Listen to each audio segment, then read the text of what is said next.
this is just before Henley, so it's about 5 weeks before the Olympics. I'm sat in the crew. I'm meant to be racing, and I've just come from Dorney, and Jürgen comes over and he sits on the table. He's sat opposite like you and me, and he's just like, "Ah, fuck! What, are you fucking lying? Bullshit! Just a fucking flagship Olympic gold medal. What are you doing?" And I'm like, "Fuck, Jürgen, I'm sorry, like, I'm not lying to you. What are you talking about?" He's like, James tells me you are in the corner, you tell me everything is okay. Because of course I'm fucking telling him I'm okay. I'm 23, I'm going to the Olympics with Matthew Pinson. I'm going to suck it up. And he's like, you have to Wednesday. Otherwise you're out as a four.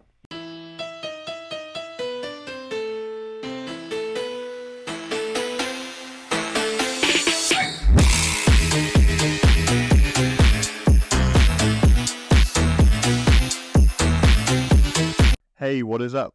Welcome to Last Stroke Counts. We've got an insane episode planned out for you today. We're joined by Alex Partridge in his house, an absolute titan of rowing, and I can't wait to get into the stories and the conversations and the journey that this guy has been through. As I'm sure you can see on the table, we've got plenty of rowing memorabilia, and we're going to get into explaining what each piece of that is. But firstly, thank you, Alex, for joining us today, and welcome to the podcast. Thanks very much, mate. Well, thanks for having us. We've come to you this time. Welcome to David Partridge.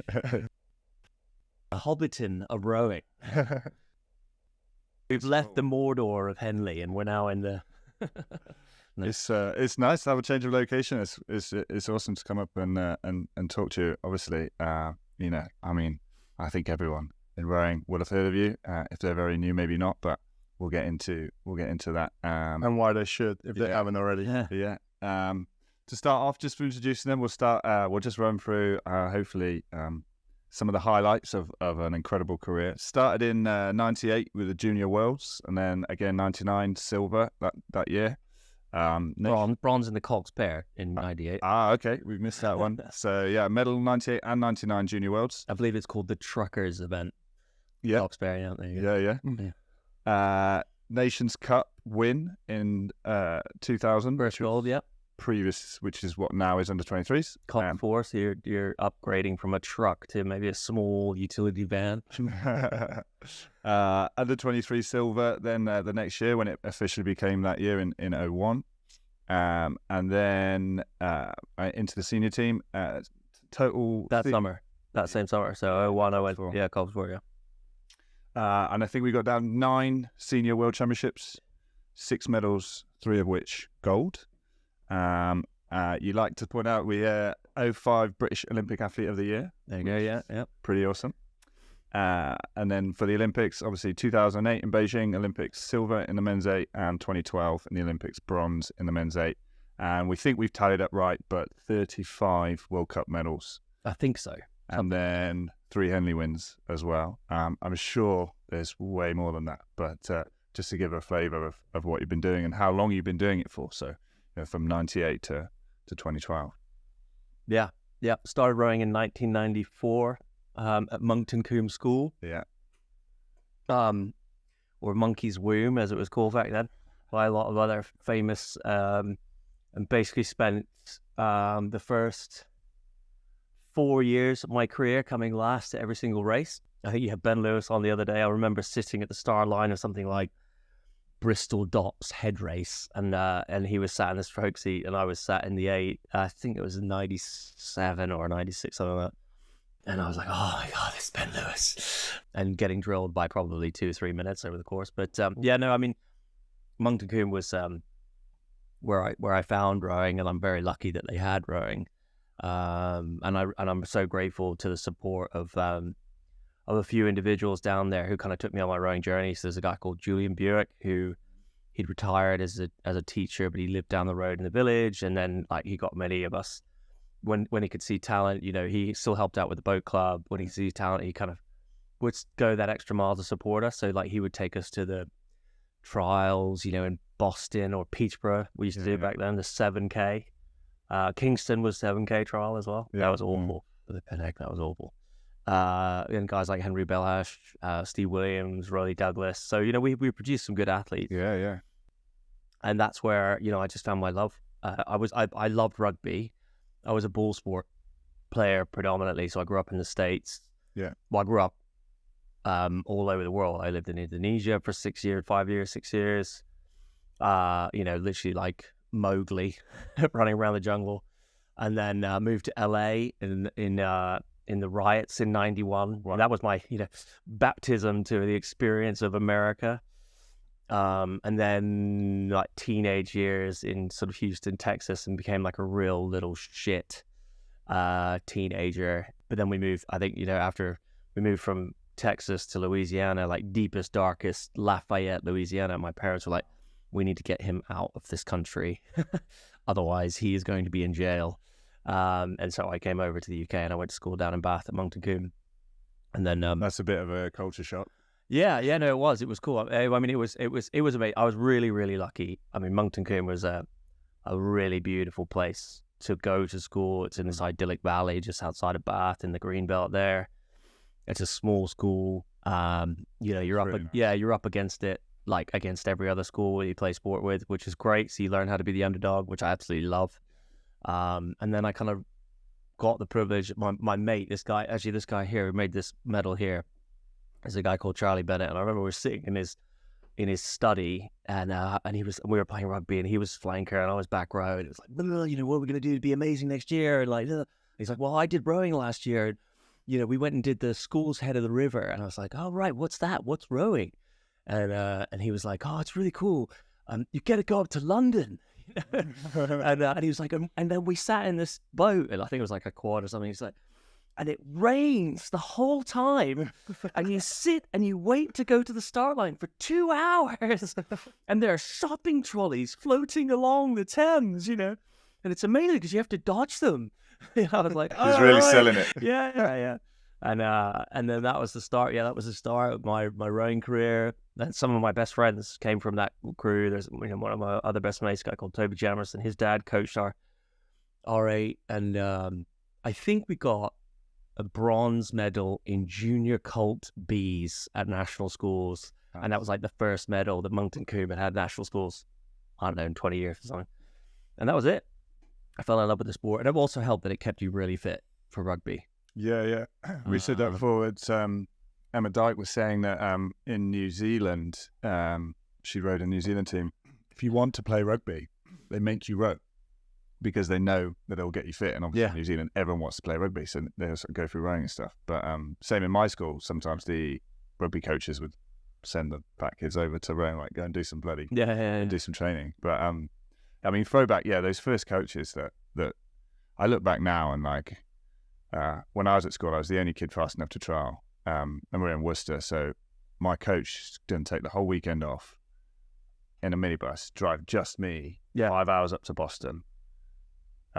Stay in a hotel room, do the whole Boston thing. And like the first time I went, like I literally came last. Not like actual last. Like 256 at junior trials. And then I'm just like, say nothing, a 5 hour drive back. Yeah. And I'm all finally because your forearms were like exploding, because all you use is your arms when you first started, like, Yeah, and like those coaches that put the work in, like absolutely hats off to them. Yeah, I remember. So another coach there was a guy called David Connington. He took over as head of rowing, and he was from Walton. He was quite a good lightweight and absolutely lovely guy, quite quiet. But he really kind of knew about physiology and all that kind of stuff. So he kind of really introduced quite a good structured training program. And he took me up to, I think it was Peterborough trials. I remember it was like 4:30, 4:45 in the morning, because you had to leave. We didn't stay in a hotel, by the way. You're lucky. Yeah. And we're in the school minibus, and we got the single skull on the roof. And the roads just outside of Bath, they're really windy and tiny country roads, and it was super early in the morning. We like pull around this corner, and we smash straight into this truck. And like, it takes a bit of a time. I can't remember if the boat was damaged or something like that, but that takes 45 minutes to sort out. And the minibus is still just about drivable. Probably not allowed to say this nowadays, but back then, before, when you could do stuff. But and we just like legged it to Peterborough, I think it was, and I was so late that we just drove the boat up to the start, no warm up. Jumped in the start at Peterborough Trials. That was my second year of trialing, so I trialed it when I was 16, and I was just kind of thereabouts, and no warm up, and then a 7K trial, and of course I blew my doors off in the first 500 meters because I just like straight out the blocks. I had to just cried my way down a 6.5K course. Anyway, I remember the first year I did it. It was first trial at Boston, so with the juniors used to do a bit later, like November, and it was like sort of almost rain sleet. But I'd never raced in anything more than my all-in-one. So at the start line, that's the only way I knew how to race. Like get my all-in-one on, and everyone else is looking at me like, what is this kid doing? Yeah. Well, we didn't even have all-in-ones when I started. It was like Zephyr and toweling shorts. And we would like run down to the boat club from the school, which was about 2 miles.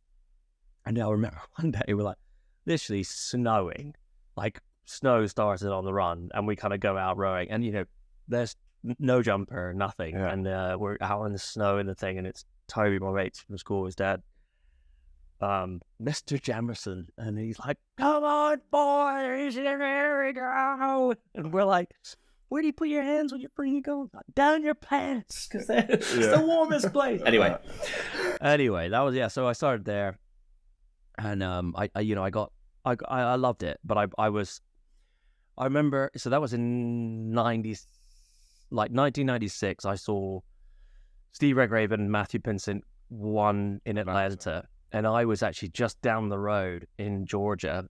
I was in South Carolina, and my parents on a summer holiday. They lived over there, so I had to go. I went back to see, and I tried to get tickets to go to what was the lake called? Doesn't matter, but we couldn't get tickets, and we were literally an hour and a half away, and it was like, oh god. Anyway, and you couldn't. There was no viewing of the rowing on the US, Olympic coverage. It was all like Carl Lewis and Michael Johnson and all those guys.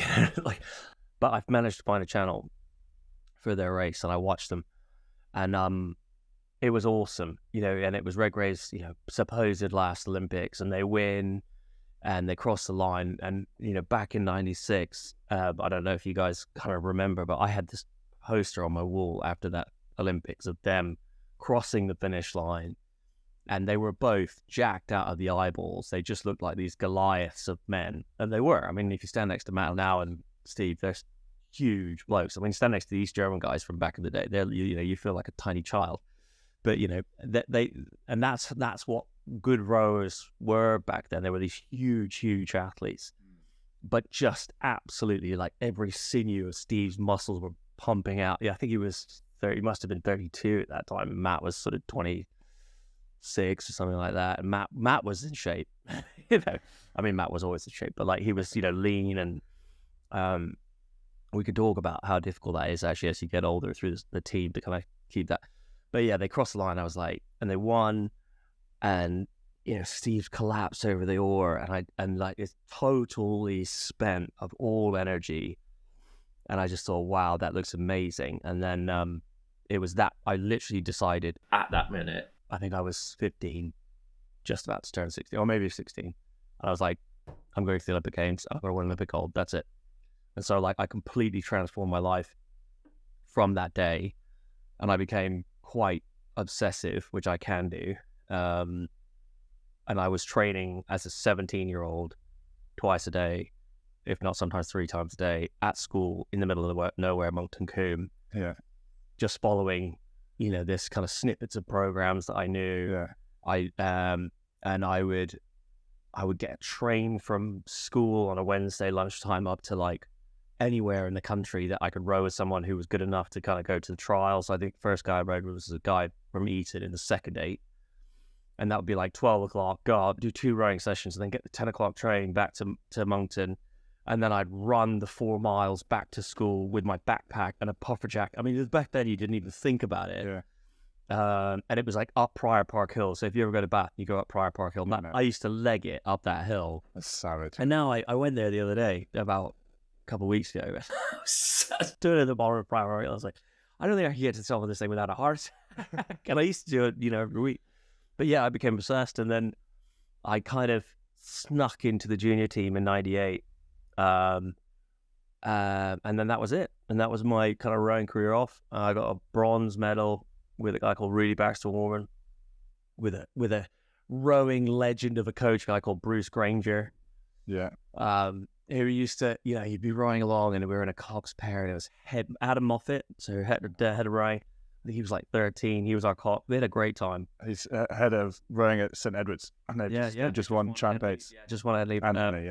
Henley for the first time in 20 years and 30 years respectively with Johnny Singfield. So awesome, and I think he's a fantastic coach. But yeah, Moff was our Cox. Oh yeah, because he coxed. Yeah, so and then Moff is one of the only. I think he's the only guy in the country that won. He won 2 medals as a Cox, as a junior, and he won a medal as a sweep and scully. Okay. Or representing Great Britain in all the disciplines. So that's a stat. There you go. That's a serious talent, and also a part of crews you have been involved with. Yeah. So he knows rowing.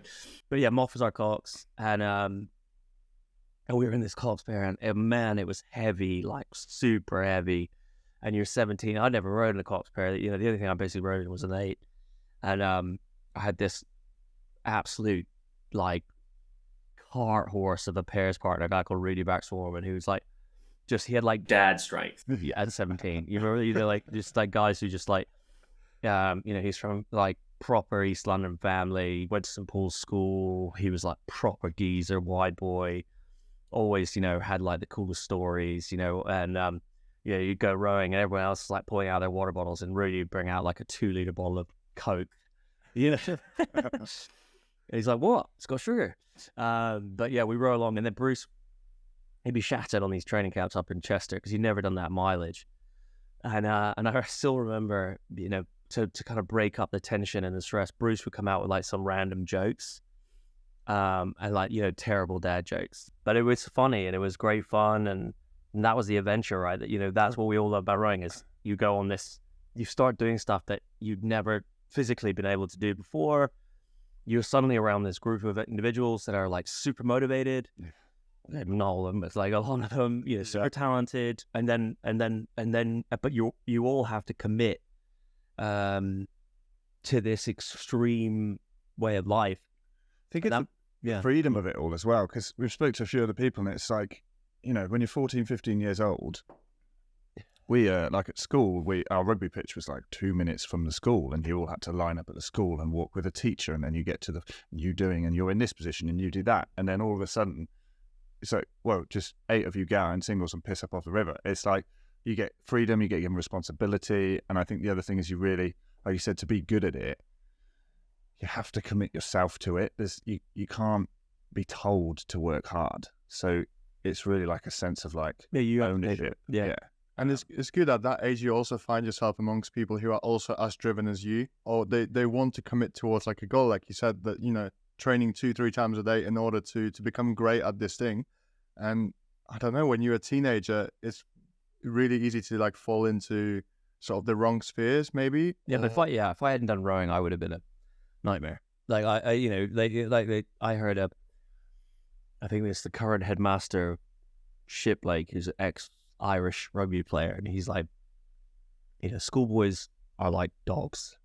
It's like you need to feed them, you need to exercise them, and you need to get them enough sleep. And that's the basic principle that I kind of use in my parenting. Yeah. It's like, get them knackered, eat the healthy stuff, and they'll be all right.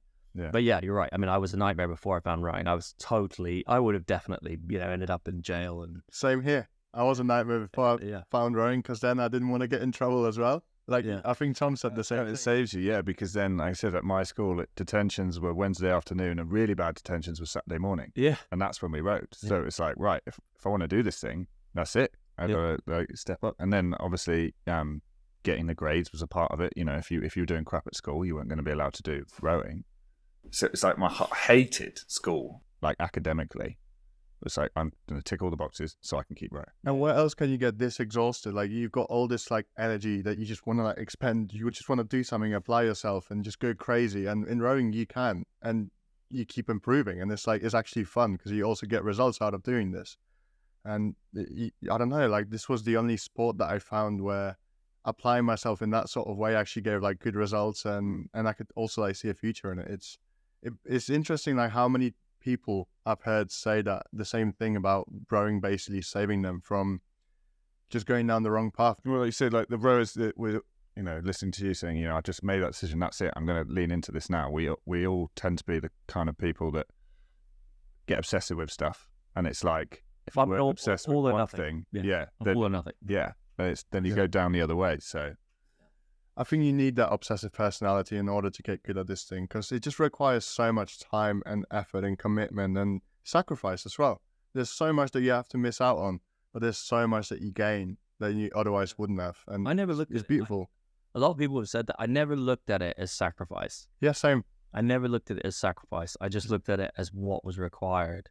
I think that was, I mean, we can get onto this later, but I think that was a mistake as well when I retired, is that I then looked at it as sacrifice. So I was like, I need to go and do all these things that I didn't do. And actually, it didn't help me at all. Because a lot of things that you sacrifice probably weren't that good for you anyway. Yeah. Okay, you miss out on, birthdays and weddings and all that kind of stuff. And that is a shame. And we can probably talk about this as well. You live, particularly in the British rowing team back when I was there, you live a very institutional life, which is very hard to, to kind of change from. Yeah. If you do it for 14 years. Yeah. It gets to the point your entire life is planned out for you, and the closer you get to the World Championships, the Olympics, you're down to the minutes. Yeah. There is not that freedom of choosing what you want to do. It's like this to the minute. This is what we're doing. This, yes. And to then just get blasted out and like, now you can do anything. Even with anti-doping, like you have to literally just signify like where you're going to be at, like what time of the day. Yeah, the entire year. Yeah, I was giving when WADA came in. It came in when I was in the team, so it wasn't a thing. And then, is it USADA or UCADA? UCADA, and then they did the whole thing where you have to give an hour of every day. I was literally giving GPS coordinates when I was on a sailing holiday. Yeah. Like I was like, latitude 95 degrees north, and whatever. I'd love to see you card in a little rib, like Alex Partridge. Yeah, come and meet you out there. Yeah, and they had that random check that they would do, and they would always. It really, really started to piss me off because they'd always come, or for me anyway, at like 9 o'clock the night before you went away on training camp. If you're in like some sort of relationship or whatever, what do you want to be doing at 9 o'clock at night the night before you go away for 3-4 week training camp? You're not, that's. You're not watching a movie. Yeah, that's business time, isn't it? They even came up They came up to Sierra Nevada. I was there with you. Yeah. I think you were when they did the blood tests. Well, I didn't get done, but did they pick you and Tom James? Yeah. Yeah. And they were like, they broke the needle and like, it was terrible. But anyway, anyway. But yeah. So I did that, and then I did the juniors. I got a medal. That was amazing. And then I would like made the decision in my last year school, just like all in. And I've trained like a lunatic, and ended up being really successful. Rode with a really good guy called Chris Martin from Hampton, and we were like top pair. Right.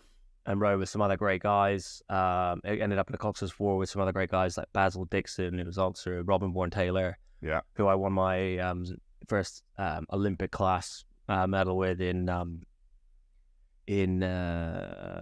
Milan. Yeah, we have to go back the year. That's a nice one. We were good Cox's 4, and we raced in Plovdiv. And I remember when we were in that Cox's 4, we did 5:45 back in 1999 as a junior Cox's 4. And that was in the heat. And this got back to the senior training camp when it was like Redgrave, Pinson, Ed Cood, and Cracknell. And they heard, and the Jurgen was like straight on the phone to Banksy, like, what's going on? How are they doing this time? That's really, really fast. Today, that's fast. Yeah. I mean, like I think is it 5:39 or 5:41? No, 5:39 must be the fastest. Yeah, that was in Lucerne. Was best time, yeah. Yeah, I mean, 41 wasn't broken for years. Yeah. Anyway, we can go on to those. But yeah, so we got a phone call, and then all the coaches had to measure Plovdiv. Yeah. So they were out there with like literally like a tape measure. This is like the pre-GPS, and then we did like satellite GPS, and they were like, no, the course is the right length, and Jurgen's going, what is going on, yeah? And we're like, oh yeah, we're faster than the senior, because we couldn't believe it. We were like 5:45, and then the 8 did 5:21, and 5:21 with the 5:40 was the gold medal time. Yeah. 6 minutes I think was the Cox's for, and we were like, oh, we must be just rapid. And then they measured the water temperature, and the water temperature was like nearly 40 degrees. So the viscosity of the lake meant that you just traveled so much faster, particularly that summer. Yeah, water temperature changes. I remember that was from whenever we had crews come over at Henley, like you'd see the times that were coming out, like, oh my God, like, well, there's no way we're going to do this. And then you realise it's like, talked to Mike Evans once about the Princeton Lake, and it's like, not that deep and not that huge. Princeton, you break the world record every day of the week. Yeah. Especially in the summer. Yeah. So like Jurgen's basically surprised what's happening. How are you guys doing all these times? So what happened then? Like, did you get invited to like train with the seniors, or even like went under the spotlight? I guess. I think we were definitely on the radar. Yeah, we definitely got. I mean, we won a silver like right behind the Australian 0.47 of a second in the final, and we were like, fastest gold medal time of the junior world and all that kind of. I think the single might have been quicker actually, and that was Hacker. Marcel Hacker. Yeah. So yeah, was it something like that? I mean, I was around with some really good. My generation were, they're still amazing athletes now, but what do we do? So we definitely got on the radar. And then like you asked, like, what did I do? And then, like, I basically was like, where is the quickest path to going into the senior team? And back then, Leander didn't really have its development system like it does now. And it was two choices, really. It was IC, so Imperial College, or Oxford Brookes. And I got into both. And Steve Williams had gone to Oxford Brookes. And I was like, he was, and Rolly Douglas, so they were all in Moncton Combe, and I was like, they're with your boys. Yeah. And I went and I did like a row with them, I think, and then I was like, this is amazing. And I went up to IC as well, and I just thought that the way that the Brookes setup was just good, and Brookes had this was like us against the world, right? Yeah. We are the Brookes, and the dog mentality. Yeah. You had like great guys. You had like Ben Lewis, you had like Danny Merritt, who's got 9 Henley medals, Joe von Moltzen, who was like a legend, John O'Devlin, this like big ass South African who I won my first senior medal in. You had a load of good guys. Henry Bauhash at that time? Or Henry came the year after, yeah. So Henry and I were at the same school. He was a year below me. Yeah. I taught Henry how to row. No, I helped him. Henry's career was, anyway, that's another story. But Henry, I think he's just phenomenal. He's really worked it out, in terms of Brooks. But we had Richard Spratley, and the thing about Richard, he's just like insanely competitive. I know Ben's talked about this. Yeah. And we trained hard. I mean, that's where I learned how to train freaking hard. Yeah. When you're in the winter, we would do weights all the way up to March. It was like high circuit weights. You'd start off the year and you do a 6.5 mile run, like flat out, and then you'd do 3 sets of 30. And by March, you'd be doing 6 sets of 60 of reps, and that would take like 3 hours. You'd be in the gym. And back then, we were so stupid, you'd have water. That was it. Nothing for, a 3-hour session. Can you imagine doing a 3-hour session? People go for a 45-minute run now and they have a gel. Yeah. Yeah, and you'd be like walking out there like hypoglycemic, and then you go straight to the pub. Or a fish and chip shop or whatever. And it's not training live for those 3 hours, is it? Like, it's properly going. Yeah, like you're like nailing it, absolutely nailing it, and it was like fast as you can, but it just took a long time. We used to do these. I hated a Monday, like 20, 20-minute flat out, 20-minute run, 20-minute flat out, and you'd be batting along. Now the half hour is the kind of one that everybody hates on a Wednesday. I did that for 10 years in a team. I still sometimes fucking hated Wednesdays. I still sometimes now on a Wednesday, like, be annoying, or I've got a load of stuff to do. I just be like, at least I haven't got to do a half hour day. Yeah. And it's fine if you're like a big puller or whatever, but like for me, they were just awful. Anyway, we did the 20, and you'd be batting up and down flat out to do, 32, 33 strokes a minute, because it was like Brooks were all about rate, Richard about, right, get the rate up. You'd be doing the head of the river at like 37, 38. Bah, bah, bah, bah. But yeah, no, that's where I learned about being like super hard, super competitive. It was, every session was up against another crew, 2 on, 2 off. Was this little light session on a weekend, and then you do 4 8-minutes, 6 8-minutes, get to the 8, we had like the 8-minute boathouse and stuff like that. And every time you're swapping, and what Richard created was just this hugely competitive group, which was really cool to be part of. And we did have some amazing guys. I mean, we had some amazing lightweights there, like James Brown, Phil Baker, Pip Snaker, Danny Merritt, Steve Williams, Fred Scarlett was just kind of coming off the team. Rowley was around. Ed Russell, Top Junior, Ben Lewis, Henry Belhash Webb, Tommy Burton. Yeah. I heard Eric Sims was in there too for... Eric Sims was the year before I got there. So I got in a crew that my first year at university, awesome Temple crew. We went to Germany and we won this race in Ratsburg. I'm sure Ben's told this story. And it was awesome for me because I'm 19 and I'm like, oh my God, this is amazing. I came third at the head, behind IC and thingy. And we, I still remember at Hammersmith Bridge, Ryder, this is like, I shit you not. You have just taken 2 legs out of Leander. And it's like, yeah, because Pinson was having a rest until he got to halfway. And then he's beep. Like I'm 19 and I'm in the what am I in the 3 seat in my first year then? And I'm like, I've just taken 2 legs out of Steve Redgrave, fuck me. And then it's like, finish the race, it's like 25 seconds gap. It was really cool and it was a lot of fun. So we worked hard, we trained hard and we played hard. But that was the foundation. So I got in this awesome template, won some cool races. We went to Germany once and won the Ratsburg International Regatta, which was amazing. And then it was like when we came back on the ferry on the way back, everyone's like, fantastic. Sorry, I won't tell that story. But anyway, Richard's like, no one tell anyone the result, right? This is pre-mobile phone, yes, pre-social media. So we're like, yeah, you get nice one, Richard. And we get down to, I think we had the Monday off. We get down to training on the Tuesday down the boathouse. And Richard's like, right, everyone in the changing room. All go in the changing room. It's all the racing crews. We all sit, and it's this cowshed changing room. So it's got like asbestos walls that, are really flimsy and stuff. We all sit down. And Richard's like, you could see him like, right, I want to know who fucking told someone. And we're like, what? And then he smashes a hole through the wall. And I'm like 19 and I'm like, oh my God. And I was like, it wasn't me, was it? It wasn't me. Oh, fuck it. I know it wasn't me. And then he walks out of the changing room and he like calms down and comes back in. And there's this big lad called Pinky. It was in my temple crew. And he went, you lost it there, didn't you, Richard? And he went, right. Sorry about that. I'm down the anchor last night. And I got Nick Strange coming up to me going, oh, nice one, Richard. Heard you won in Ratsburg.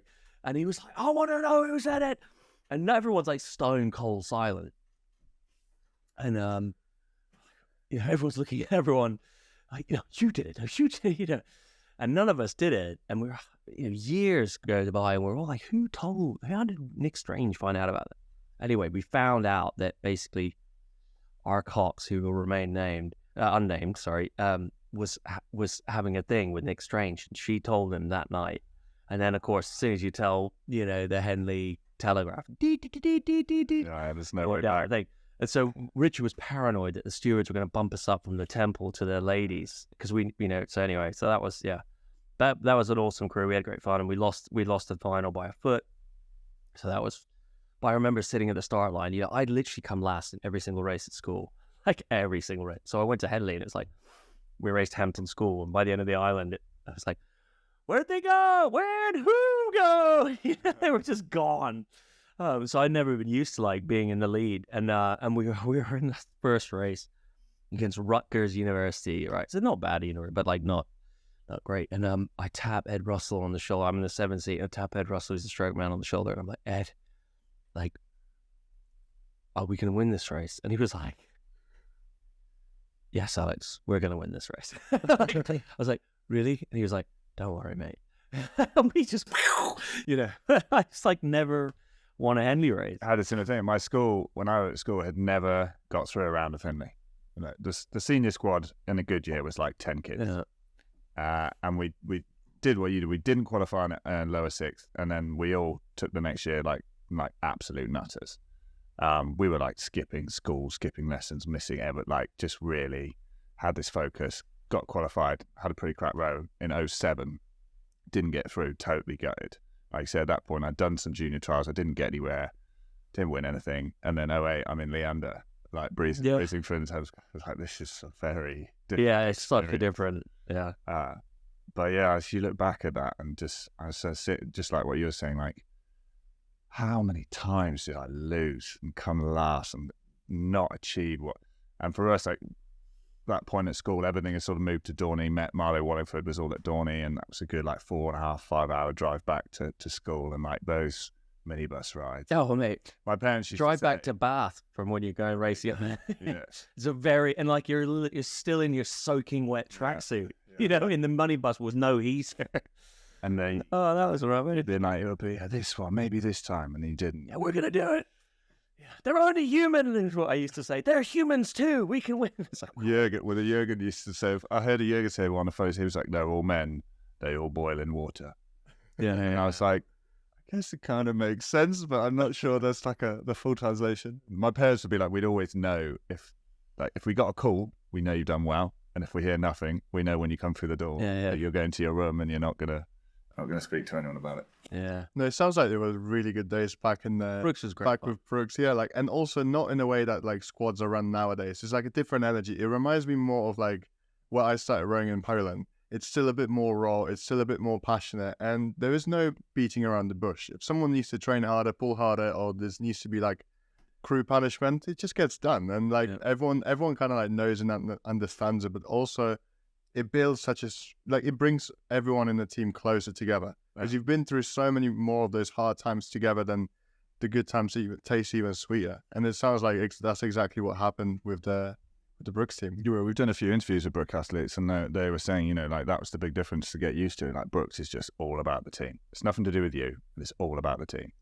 And that's like a very different attitude when you go to Leander. It's like you're an individual, you're doing things for yourself. And then Brooks is like, Brooks, and that's it. Yeah, no, I mean it always has been like that, and everyone goes through the same training, unless you're Danny Merritt, and then you don't start to march.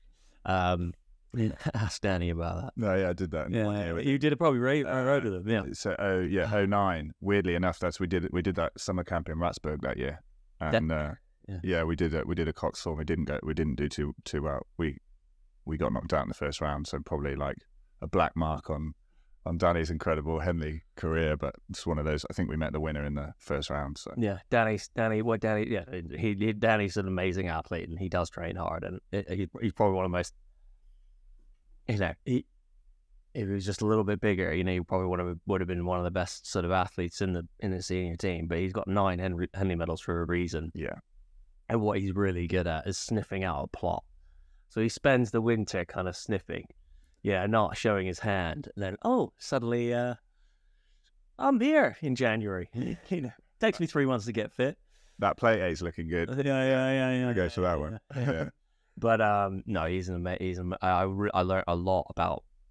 That was the cool thing about Brooks. It's like when I was there, there wasn't the telemetry system that they have now. It was all on a shoestring, and you learned about rowing, and particularly racing, from the senior guys. So Danny or Steve Williams or even Ben Lewis was above me, and all these guys, and you learn how to race hard. And so I did that 8, and then I won my first gold at the under 23s with a guy called Angus Warner, Danny Usley, and a guy called Angus River. No, not Danny Usley. Sorry, Chris Martin, who I'd won the juniors the year before, and that was awesome. We cruised it. It was like, I think we had like Brazil in the final or something. But I still remember we were faster than the Coxless 4 in training, you know, but it was like, no, you're the Cox 4, you're not going to do very well. And that was perfect for me because I'd been an underdog all year. And so I kind of really adopted that mentality. I think I carried it through my whole career. So that was that. And then the next year was a bit awkward because did the under-23s. I couldn't be in the Temple group. So we had a lot of our strongest athletes at Brooks in that group. So I ended up in this Cox's 4 with Tommy Burton, the legend that is Tommy Burton, and a guy called Gareth Corey. But we didn't have a fourth man. So we kind of spent the year, we had a guy called, can't remember his name, like a German guy who we kind of rode with. It was great, but wasn't quite like to win Henley. You know, you have to have all four eggs, you know, cooking rather than, you know, one running one. And so I remember Richard got on the phone 3 weeks before Henley and called up James Brown, who was an ex-international lightweight. He went to the '96 Olympics in the Cox's 4. He's always fit. And he called up Brownie and he was like, Brownie, how fit are you? And Brownie was like, well, I did a 2:45 marathon like 2 weeks ago. And he's like, that'll do. Come down. Do you want to row down and Brook? We can win any medal. And so Brownie came down and we had 3 weeks together as a crew. And that was awesome. That was so much fun. Tommy Burton is one of the best people to row, like most fun people. But we used to fight like cats and dogs on the river. Like, Tommy, don't do it like this. Shut up, Alex. Shut up. And Brownie, because he was like the old, you know, he's the old man in the boat, in the bow seat. In fact, 22 years ago, last week or whatever, 2 weeks ago was when I won my first Henley medal. But yeah, Brownie kind of pulled us together with his wisdom. And we had some awesome races. In fact, the best race of my entire career, I think, I still rank the best race of my entire career as a semi-final of that year against IC, which was Angus Warner. So all my mates, so Danny Merritt, who went and rode at IC, or as Richard Spradley, shat in his own letterbox. Went and rode at IC. Well, he lived in London, so it's fair enough. But, you know, we had a big, like, mutiny, you know, like, against, like, you know, you can never leave Brooks. Fuel for the fire. Once Brooks, always Brooks, you know, all that kind of stuff. And, you know, Richard did his best to kind of keep everybody, because to create what he's created now, which is amazing, which is a proper club. But, so Danny Merritt and Angus Rivers and Dan Ousley, and they were a really good crew. They were on the outside station, fair enough, because I do think there was a lot of stream that year. But we batted off, and we didn't drop below 41 for the whole race. We were probably a length and a half down, like going through early doors. We were led by everyone that year, but we had this 2-minute call as you got into the stewards, where we were pretty much level. And we were neck and neck down the whole of the stewards, and we won by a foot. And it was the best. Like, we were at 46, not 46 good strokes, but 46 strokes. That is a hell of a finish. Yeah. It was like, you know. I remember. There's a video of it. You can look at it on YouTube. Or maybe the stewards website. There's a video, and literally the strokes are probably like that long. You know, like it's like played in, played out, played in, played out. And Tommy's like rowing on the other side of the boat, you know, he's pulling so hard. He's literally like, you're, you know, eating it. Like looking over at the other crew, you know, just not letting them. And but that was the best. That was definitely the best race I think of my whole. I think the best races are the close ones. Yeah. Win or lose. But also it was against my mates. Like, you know, it was. We broke the record of the second half of the course, not the first half, that's for sure. Anyway, so that was that, and then after that, I got into a Cox's 4 and the under-23s, and you know, kind of things just took off from there.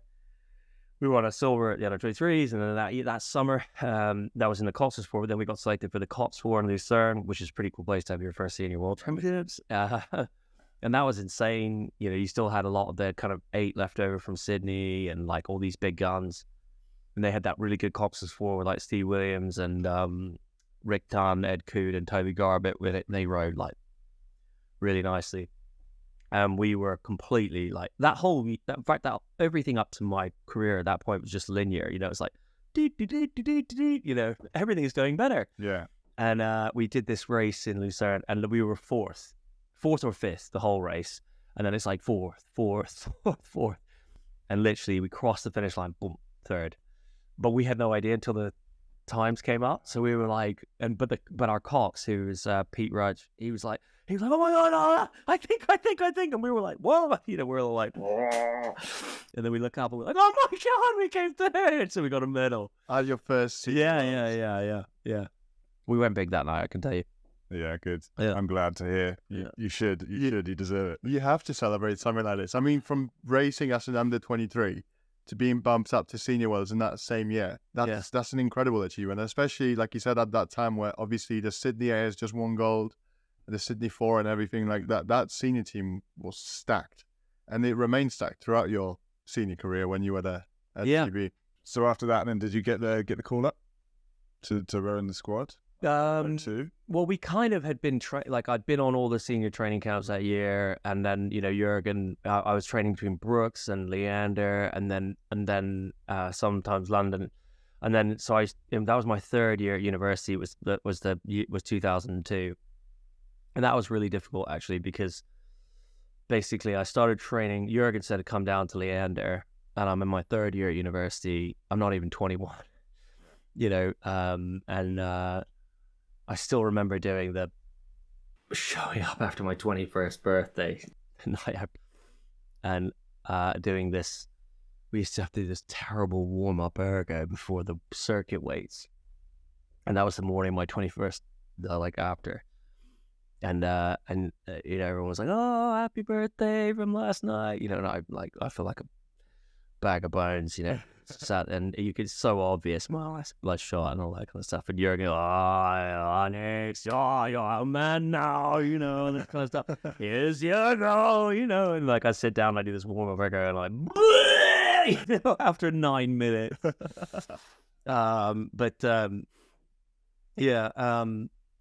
So I started training in the squad, and that was a tough year, trying to do the degree, driving from Oxford to Henley, and then did the trials, and then got in the 8s group that was based in Hammersmith. So there was 5 of us commuting from Oxford to Hammersmith. Yeah. So we were leaving at 6 a.m, getting to Hammersmith for before 7, training all day, squad program. So 2 sessions on the water ergo, and then weights in IC gym, and then driving all the way back to, and there was no flexibility either.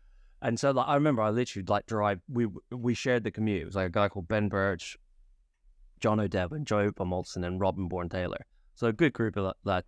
And also we spent the first half of the year in the 8 with Luca Grubor, Steve Trapmore, Kieran West, all Olympic medalists, and we got pounded. We came 12th. We got beaten by the Egyptians. It was just awful. And I'd had a pretty linear, success, and so I was just this is my fault. This must be me because they're Olympic gold medalists, and we all felt like that, all the young guys, and we were all totally shattered because we're doing full-time degrees. Our last years at university, traveling basically 3-hour, 4-hour round trip. Yeah. Crap at nutrition back then, because we had no nutritional, and we also had no nutritional advice, and we were just living off of fumes. Go to the calf for breakfast every morning, all that kind of stuff. And then you get back and you're trying to finish your dissertation. So I remember I used to go to the library, open up the book, whatever it might be, and then I'd be like, I thought osmosis would absorb the information, but so that was a really tough year, and we just got pounded through the World Cups. And Jurgen made a really good decision to basically just split. He basically was right, we're going to put the young ones all together in the 8, and we're going to put get the confidence back for the old guns who won the Olympics. So they went in a Cox War with Tom Stallo, and a guy called Christian Cormack was their Cox. And then we went into the 8, and we went from basically going from 12th to and our gold medal was qualifying for the A final. And I remember when that was Seville, hot. Seville was hot. It was 38 degrees, 36, 37 degrees. And but that was so cool because it was us against the world again, right? None of us had senior. So that was my first year in Olympic class boat. And we made the A final, and we were all on the A final. I think we got beaten by the Canadians that won it that year by 12 seconds or something like that. Doesn't matter. Yeah. Still made the A final. But that brought the momentum through for the next year, 2003, and that's what you need for a good squad. You really need, if you're a coach, or you're one of the senior athletes in the group, you've just got to create that belief and that momentum. And I was really lucky that I rode with some great guys. So Ed Cood came into our group in 2003 because he had this massive injury. Robin, Dora Taylor, Ben Birch, all those guys. And they had like an amazing ethos back then at Oxford. It was just, it was balls hard, and we had a couple of Brooks, and we just created that in 2003, that momentum. Hodgie was in the 8 and stuff like that. And so that went really well in 03, and we ended up we won a couple of medals, probably a bronze one kicking around somewhere, and silver in the World Cups, and everyone was like, oh, it's not because everyone's there, not everyone's there. And then we're suddenly in Milan again, freaking hot. Yeah. That's the first time I used ice vests. We used to like finish the race and they'd chuck them on us and all that. Anyway, we got a medal, and everyone was like, oh, lanes, and it was always you guys are never been good enough. But that was also the year that Matt and James, they went from breaking the world record in Seville in 02 to 03 not getting a medal. Yeah. Or Finishing 4th in 03, yeah. Yeah, which I also have experienced, by the way, in my career in 2007. And I know how it feels, because you go from being the best in the world to like not medaling. Yeah. So I can understand psychologically how difficult it is. And a lot of people will, I think if they're outside of that circumstance, will give Jürgen a lot of shit about the decisions. Oh, you're just running away from the event or whatever. And there is a degree that if you're the chief coach of the British team, you or any team, you've got to kind of look at where, what basket to put your eggs in, because your job is to win in gold, right? Yeah. And there's 3 sweep events, right? So pick the right one. It's simple as that. You've got 21 places at the Olympics.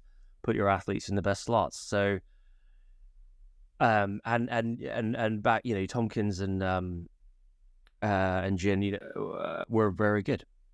And the weight of expectation is enormous. Yeah, and James, and I know what it was. Like James was frustrated with Matt, and Matt was frustrated with James.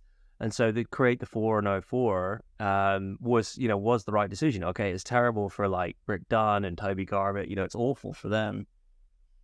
But anyway, 04 I had a fantastic year. I just really came on. I think I had a bit of luck as well in terms of I had some injuries and illness when they went away on some really tough camps, and I was really ill. I think I had overtraining and some of that stuff.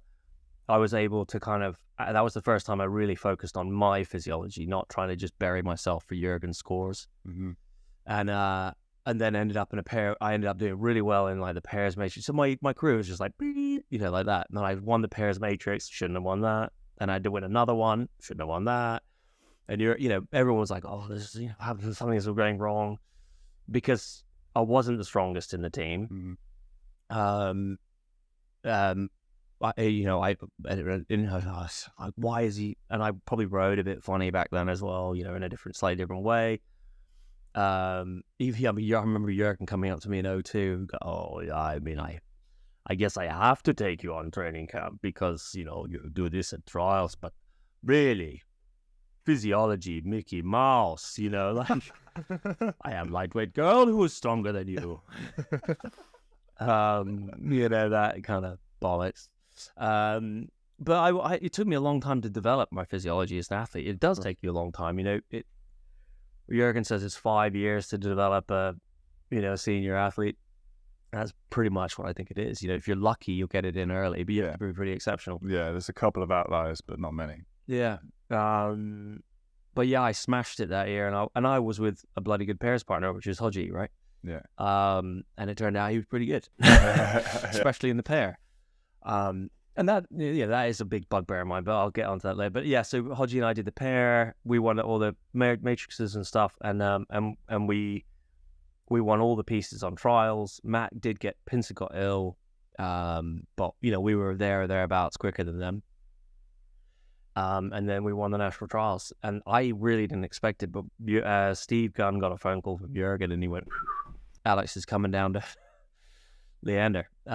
He's going to be in the 4. And I remember we were actually, because we were so tight as an 8 group in 03 and 04. Like it was like us against Leander. Oh, take Leander down, take Jurgen's group down, and that's what fed our fuel. Yeah. I think the Sydney 8 was quite similar, and that was quite good. But anyway, I remember, like I said to Steve Gunn, I was like, initially before I kind of really knew, because I wasn't tight with James and Matt back then. I said to Steve Gunn, I was like, do I have to go? He's like, yeah. he's like, look, I know you like really get, you guys are tight and stuff like that, but he's like, you are rowing with like Matthew Pinsent and James Cracknell, and he's like, as much as I really want you to stay with the group, you need to go, you need to do this. So I went, and it was Steve with. But 04 was, it was just a multitude of just so much stress and pressure, because they, Matt and James hadn't got the medal the year before. There was a lot of pressure on the 4 to perform. James got a rib fracture because he was like right on, he always trained right on the edge. I mean, he was the guy who taught me how to train properly. He was the hardest guy I reckon I ever rode with, and I rode with some hard guys like Tom Lucy, Steve Williams. James was insane. The stories of his lactate levels and mine were higher. Yeah, there you go. One story, I can't remember who told me it, but there was a training camp when the whole team took it in turns to sit next to James and try and. That was my group. Yeah. So we used to sit. Yeah. So it was this is after he came back from his honeymoon. So we knew he was going to be in a bad shape, and Matt was also, and we were in Ioannina, this place north Greece, when we went out. It was like before the Olympics, you always go out to the Olympic venue and you do a training camp out there, and what's hilarious is when you go out there, Jurgen goes, oh, there's really nice rowing lake. We'll have the hotel right next to this really beautiful rowing lake, and you will do ergos for 2 weeks. So like every morning we just watch the women in lightweights go out on this amazing lake in Ioannina, and we just smash the ergo for 2 weeks solid. I mean, it's a great way of getting fit. But our group with like John O'Devlin, Robin, Ben Birch, Hodgie, me, we took it in turns to sit next to James. It's basically like, you got like handed the straw that morning. It's like, okay, you're next. And you would just sit there to take him down. You pulled whatever score that he was pulling, but a little bit harder. And he was so angry. Like, he was so angry. But for, what he didn't know is that we were going back to the rooms and we were all like, like totally dead. Couldn't do it again because, we just changed it out. But that was a camp actually where I actually really learned how to pull hard on those long, steady ergo. It's like where I think I made the biggest jump in my physiology. But that 04 year was super tough. James got a rib fracture. We ended up having Ed in the boat. Ed Cood, who's a phenomenal athlete anyway, but he had a really bad year. And we won the first World Cup. We beat the Germans, who were the world champions, so that was pretty cool. And then James came back in the boat after his rib fracture. We went and raced in Munich. That was the fastest first 1,000 meters I've ever done in my life in a 4 in the semi-final. I was like, when James is sat behind you, going out the blocks, like I've never felt anybody just jack it like you can just feel it. It's like, it's so hard and strong. Because he was also taught me how to go out of the blocks. Like that was another like big, like, he's like, you take the hardest strokes of your life and you just keep going, that was also how I developed how I was racing. Like I just wanted to get out and get away. What was it like then when you finally got the call up? They said again, sit in a boat with the guy whose poster you've had on the wall. Yeah, it was awesome. I mean, it was amazing. At that point, were you already like next, or were you like shit hit? No, I didn't, I'd been in the team with him for a while, but I lived with Matt for a bit. I lived with James for a bit, because they were in Henley and I was in London by that stage. So, that helped and stuff like that. And also by then I just had this attitude of like, whatever, come on, here we go. It was a lot of pressure though, because I was like, this guy churns out medals like I eat hot dogs, gold medal. And I genuinely thought, I was like, I'm going to win a gold at the Olympic Games. I'm with Matthew Pinsent and James Cracknell. Like, this is solid. This is happening. If not with them, then who am I going to do it with? Exactly. What an opportunity to jump in the boat with like these seasoned athletes and learn how to pull hard from them, how to get that international racing experience, and also achieve incredible results like World Cups and everything. But it was two-sided. Like, it was two-sided because they had lost a lot of confidence because of the season before. So they had, and I had what we had in the AIDS group back in 2003. It's like we had a really clear idea of how we were going to row. And so I had a really clear idea of how I was going to row. And so that's what I brought. So I brought a lot of sort of, right, this is how we're going to do it. And that combined with Jürgen, is sort of like, and because it's coming from within the boat. But I also was rowing, I think I had to kind of be on their level that year. You got to remember, like, I'm a junior in 99, and then 2004, I'm in the with Pinson. James got a rib fracture. You're rowing on the opposite side of Matt. He kind of has a lean. I was very, like, rigid at that time in the boat, like, up and down. And then James goes out with the rib fracture. Ed comes in, and then I kind of start leaning. Yeah, you've got 92 kilos pulling, 56 that back then, and you've got 100. When I started out rowing with Matt that year, it's 113 kilos going out the other side, pulling 541. It's like, and so eventually we went through the World Cup season. I got a rib fracture in training, but it got misdiagnosed. I then flew out to Lucerne, and then in Lucerne, I was rowing with this rib fracture. Medical team totally got it wrong. I don't blame them at all, but they just didn't get it right. And so they're like, try to, it's a stressed nerve, and it's this and it's that. And basically, in the semi-final, I think it was, I raced with it. We raced the Americans, who were in the 8 that won in 2004. We beat them in the semi, but I collapsed my lungs in that race. I collapsed both lungs because I remember going to bed that night, and I just remember, like, I couldn't breathe. And when you're lying in bed, and Matt Pinson's in the bed next to you, and you were going like that, and then he's lying in the bed next to you, and he's going, like, he's a 10 liter of lung capacity. I just genuinely was like, this is not right. But I was 23, and I thought, this is the Olympics. It's supposed to be painful. Suck it up. Just crack on with it. The medical team says it's okay. I was taking horse tranquilizers to keep the pain down. I was taking as strong as what you could take, basically. Yeah. Like Smarties.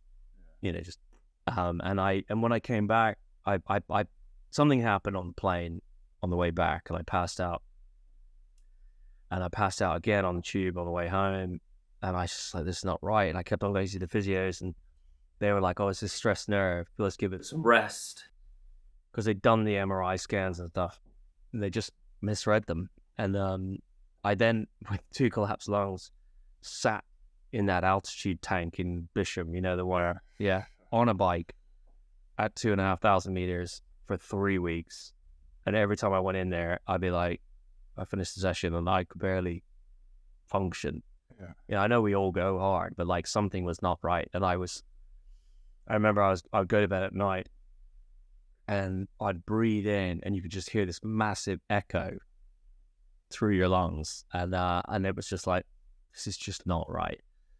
I went and had a physio session with an amazing physio, and she did acupuncture, and they put this needle just in my back, just here. And I went into complete spasm, like I thought I was having a heart attack. And she ran and got the doctor and pulled the needle out, and it was as bent as any, like, and that was my body protecting itself, because, your back is totally related to your rib cage and your lungs. At this stage, my rib was just I was starting to row again, and my rib was, like, properly gone. And it got to the stage where, like, I could row, but I'd be in so much pain, and my breath, I could basically do UT2, UT1, and just get into AT, and then and the boat was flying, But I'd come off the water and then I'd kind of like disappear and just basically curl up in a ball. And James found me and he was like, "What the fuck's going on, mate?" And I was like, "Mate, I'm not okay." And then this is just before Henley. So we're like, you do Henley and then you're off to Sabretta. So it's about 5 weeks before the Olympics or something like that. 6 weeks. Not long at all. Not long. And I'm sat in the, the crew room and I'm like, oh, tucking into my nice free lunch, during Henley. You're like, oh, nice catering. And I'm meant to be racing and I've just come from Dorney and Jürgen comes over and he sits on the table. He's sat opposite like you and me and he's just like, "Ah, fuck! What, are you fucking lying? Bullshit!" And I'm like, "What?" And he's like, "This is a fucking flagship Olympic gold medal. What are you doing?" And I'm like, "Fuck." Like, he's like, "You are fucking lying to me." And I'm like, "Jürgen, I'm sorry. Like, I'm not lying to you. Like, I'm not lying. What are you talking about?" He's like, James tells me you are in the corner. You tell me everything is okay. Because of course I'm fucking telling him I'm okay. I'm 23. I'm going to the Olympics with Matthew Pinson. I'm going to suck it up. Yeah. But when James, your mate, comes over and, and he's like, "You okay?" Like, "Man, I'm not, but I don't know what to do. You're 23. And he's like, "You have to Wednesday. Otherwise you're out as before. I find out what's going on." And I was like, just sat there. It's like, push my heart. Just like, oh shit. Because I didn't know what was going on. That must have been terrifying. Yeah. And I was like, oh, okay, this isn't ideal. And the next day, he was like, "Okay, you come to Zadorni, I meet the medical team." To be fair to Jürgen, like, if he needs to get to the bottom of something, like, He'll move mountain. he will do it, and basically he got the whole medical team. So he had like chief medical officer of the British Olympic Association, which was Richard Budgett. He had our doctor, Dr. Babs. He had all the physios. He had David Tanner, everyone in this room. And apparently, like, he just tore them a new arsehole. Like, he is like, you can do this, and you can't even tell me what, this athlete doesn't know what's going on with him. It's how, basically it was like, how unfair for this guy. He has no idea. He's in this pain. Completely opposite of what he's with me. Yeah. But I think the pressure on him that year, when he's got no boat that's won a gold the previous year, and he's like having to rely on, and I'm a new guy, and then I suddenly become unreliable. You can see he's got 6 weeks left. He's like, he needs to know what's going on. Jürgen does not like uncertainty, that's for sure. No, he doesn't. No, and so I'm like driving to Dorney, and I get this phone call, and it's like, "Oh, don't come to Dorney. You don't need to train. Go back to Henley, and we'll." So I'm like, I'm on the M4, and they're like, "Oh, I come off the Dorney exit, come over, I get this phone call, obviously answer it hands-free, and and then I was like, "Don't come to Dorney, go back, we're going to decide what to do." So I'm driving back, you're like, you should come, and I'm driving back, and then I get this phone call, it's like, "Turn around. You're going to the Chelsea in Westminster, you're seeing the top radiologist in the country." And it was like, okay. And then I go, I head off up to London. Anyway, I can bore you with all the Not boring at all. but yeah, so I go up to the Chelsea in Westminster. I see this guy. He does an ultrasound on like the top ultrasound machine. He's like, "Oh, you got a rib fracture." I was like, bollocks. Okay. And so this is how my mind worked. I was like, well, I'm top guy on Balside this year. I've got a rib fracture. That's 6 weeks. There's 6 weeks to the games. I'm like, well, okay, I know what can happen. I can do 4 weeks on the bike at altitude. Basically, I'll stay fit. I'll still get a go in the 8. I'm out of the 4. So I'm like, straight away, I'm out of the 4. I'm in the 8. But the 8's good. We got a bronze medal last year. It's still going to the Olympics. It's going to be great. And then he's like, "I'd like to do some more scans." So I'm like, okay. And, okay, a bit odd. And he's like, "No, don't worry. I just want to check some stuff out." So then I go to this other part of the hospital and I sit in this waiting room, probably about the size of this room here. And like literally every single person next to me is like either in a hospital bed with no, they're on death's door. Yeah. Or close to it. And I'm this thing and I'm going, okay, this is slightly worrying. So I go and have my scan and I go back in the waiting room. And it's one of those CT scans, where they do all the 3-dimensional scanning your body. And I go sit in the thing. I'm sitting there and I'm suddenly going, the Olympics is the last thing on my mind now. I'm like, what the fuck is wrong with me? And the guy comes out and he goes, okay, I've got really bad knees. He's like, you're not going to the Olympics. I'm like, give a fuck. Yeah. What is going on? And he goes, he's like, and I was like, what? He's like, don't worry. He's like, you've collapsed both your lungs. You've got a bilateral pneumothorax. He's like, you can't fly. If you fly, you could die. So I've already flown back to Minnesota with 2 collapsed lungs. So I'm lucky, really, nothing worse happened. And I'm like, okay. So my brain's going, not going to the Olympics, bilateral pneumothorax, not going to die. And my next thing is, can I row again? Every high performance athlete, yeah. Can I row again with this heel? And he goes, okay, right, I'm going to send you to see this. He's like, well, Navy SEALs, they deal with this. Navy SEALs and special boat services, they just staple their pleura to their rib cage.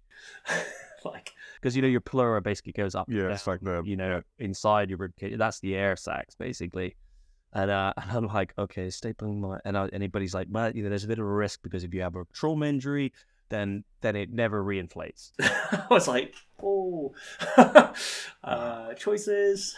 That doesn't sound like a good long-term solution. Yeah. So anyway, I see this guy and the amazing doc. I mean, the medical staff were amazing. I'm a bit gutted that the medical diagnosis in 04 of my rib was wrong, but would that have been enough time to stay in the fort? Probably not. And yeah, so that was my 2004 Olympics over. But we all talk about this, and this is the thing I probably got from Brooks, but all the way through rowing, it's like, the people you're rowing with, they're like your family, right? They're your brothers in arms, and so I basically spent the next 6 weeks on the phone to Matt or James or Steve. I went to Dorney with the last few days that they were great, to look at what they were doing. James rings me up the night before the final in floods of tears. I mean, he cries all the time anyway, but he's an emotional guy, and yeah, and that was it. So they won. So that was my first Olympics, and that's taken you guys a hell of a lot of time to get here. Oh, don't worry about that. And they named the boat after you, didn't they? Yeah. So that was my claim to fame, is that who's the first person to cross the finish line at the 2004 Olympics but wasn't there. Yeah. And that's because they named my boat, but they didn't name boats in the international rowing until then. So. Really? So that was a sort of like a pioneering move. You talking about river? So that year, 04, that was my first year when I just started to kind of get hooked. I got a national scores medal in talking about rowing regatta music. Ragged, yeah. That we got all the copies in the garage. Yeah, well, they'll be full of obviously everyone in rowing heard about it, and it was pretty. Yeah, that's such a heartbreaking story. Obviously, it's mostly also the fact that you didn't know what was wrong. And you were figuring it out. Obviously, you didn't want to let the team down, and you also needed to get yourself on the straight and sort of on the recovery. But there's no you can't get out of that situation because you don't want to let the team down, but you also don't want to miss out on the Olympics, and you don't want to jeopardize your future life. It must have been. I think I'm struggling to find words for this. Basically, I think that if you're outside of that environment, it can seem super unfair and oh my god, how unlucky and stuff. But I think when you've been in it, no one's won a medal without an injury. That is just part of it, and it's just whether you get lucky or unlucky on when that timing comes. So you're just like, okay, well, I'm out. I got injured. People get injured. Can I row again? Yeah. So, I mean, I think it was a super tough time, and I got a lot of media attention, so it kind of brought my name.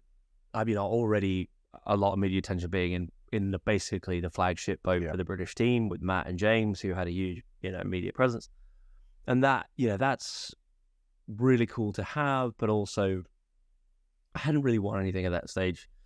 At the senior level, so it was great in a way, but it was also not so good in a way because your head can go a little bit to your head, and probably did to a little bit of a degree because I thought I was the bollocks because I'd won the trials the year before and all that kind of stuff. And from a medical standpoint, it took me quite a long time to get back, and I had to keep coming out and back in the next year and stuff like that. But I think one of the things that I didn't really get my head around until probably 2012. And this was a mistake mentally, is that because I had this savage injury, a lot of people said to me, "Oh, Alex, you deserve to win. You deserve to win." And so I kind of went about my rowing in like, oh, well, in '08, I deserve to win. I deserve it. And actually, no one deserves anything. You don't deserve anything. You earn it. I did earn my performance. I did earn it, but it was almost like in my mind, it was just a written. As soon as I knew I was rowing again, I was like, I'm going to win the next 3 World Championships. I'm going to win gold at the Olympics. That's it. It's going to happen. Yeah, but again, like GB's won GB's won a gold at each Olympics for the past 6 by the Olympics. So yeah, it's not as crazy to be like, if I make that crew, it's happening. Yeah. But the deserving piece, I think that's my biggest. If I was to talk to any athletes, is like, always, if anybody says you deserve anything, you don't deserve anything, because somebody else deserves it just as much as you do.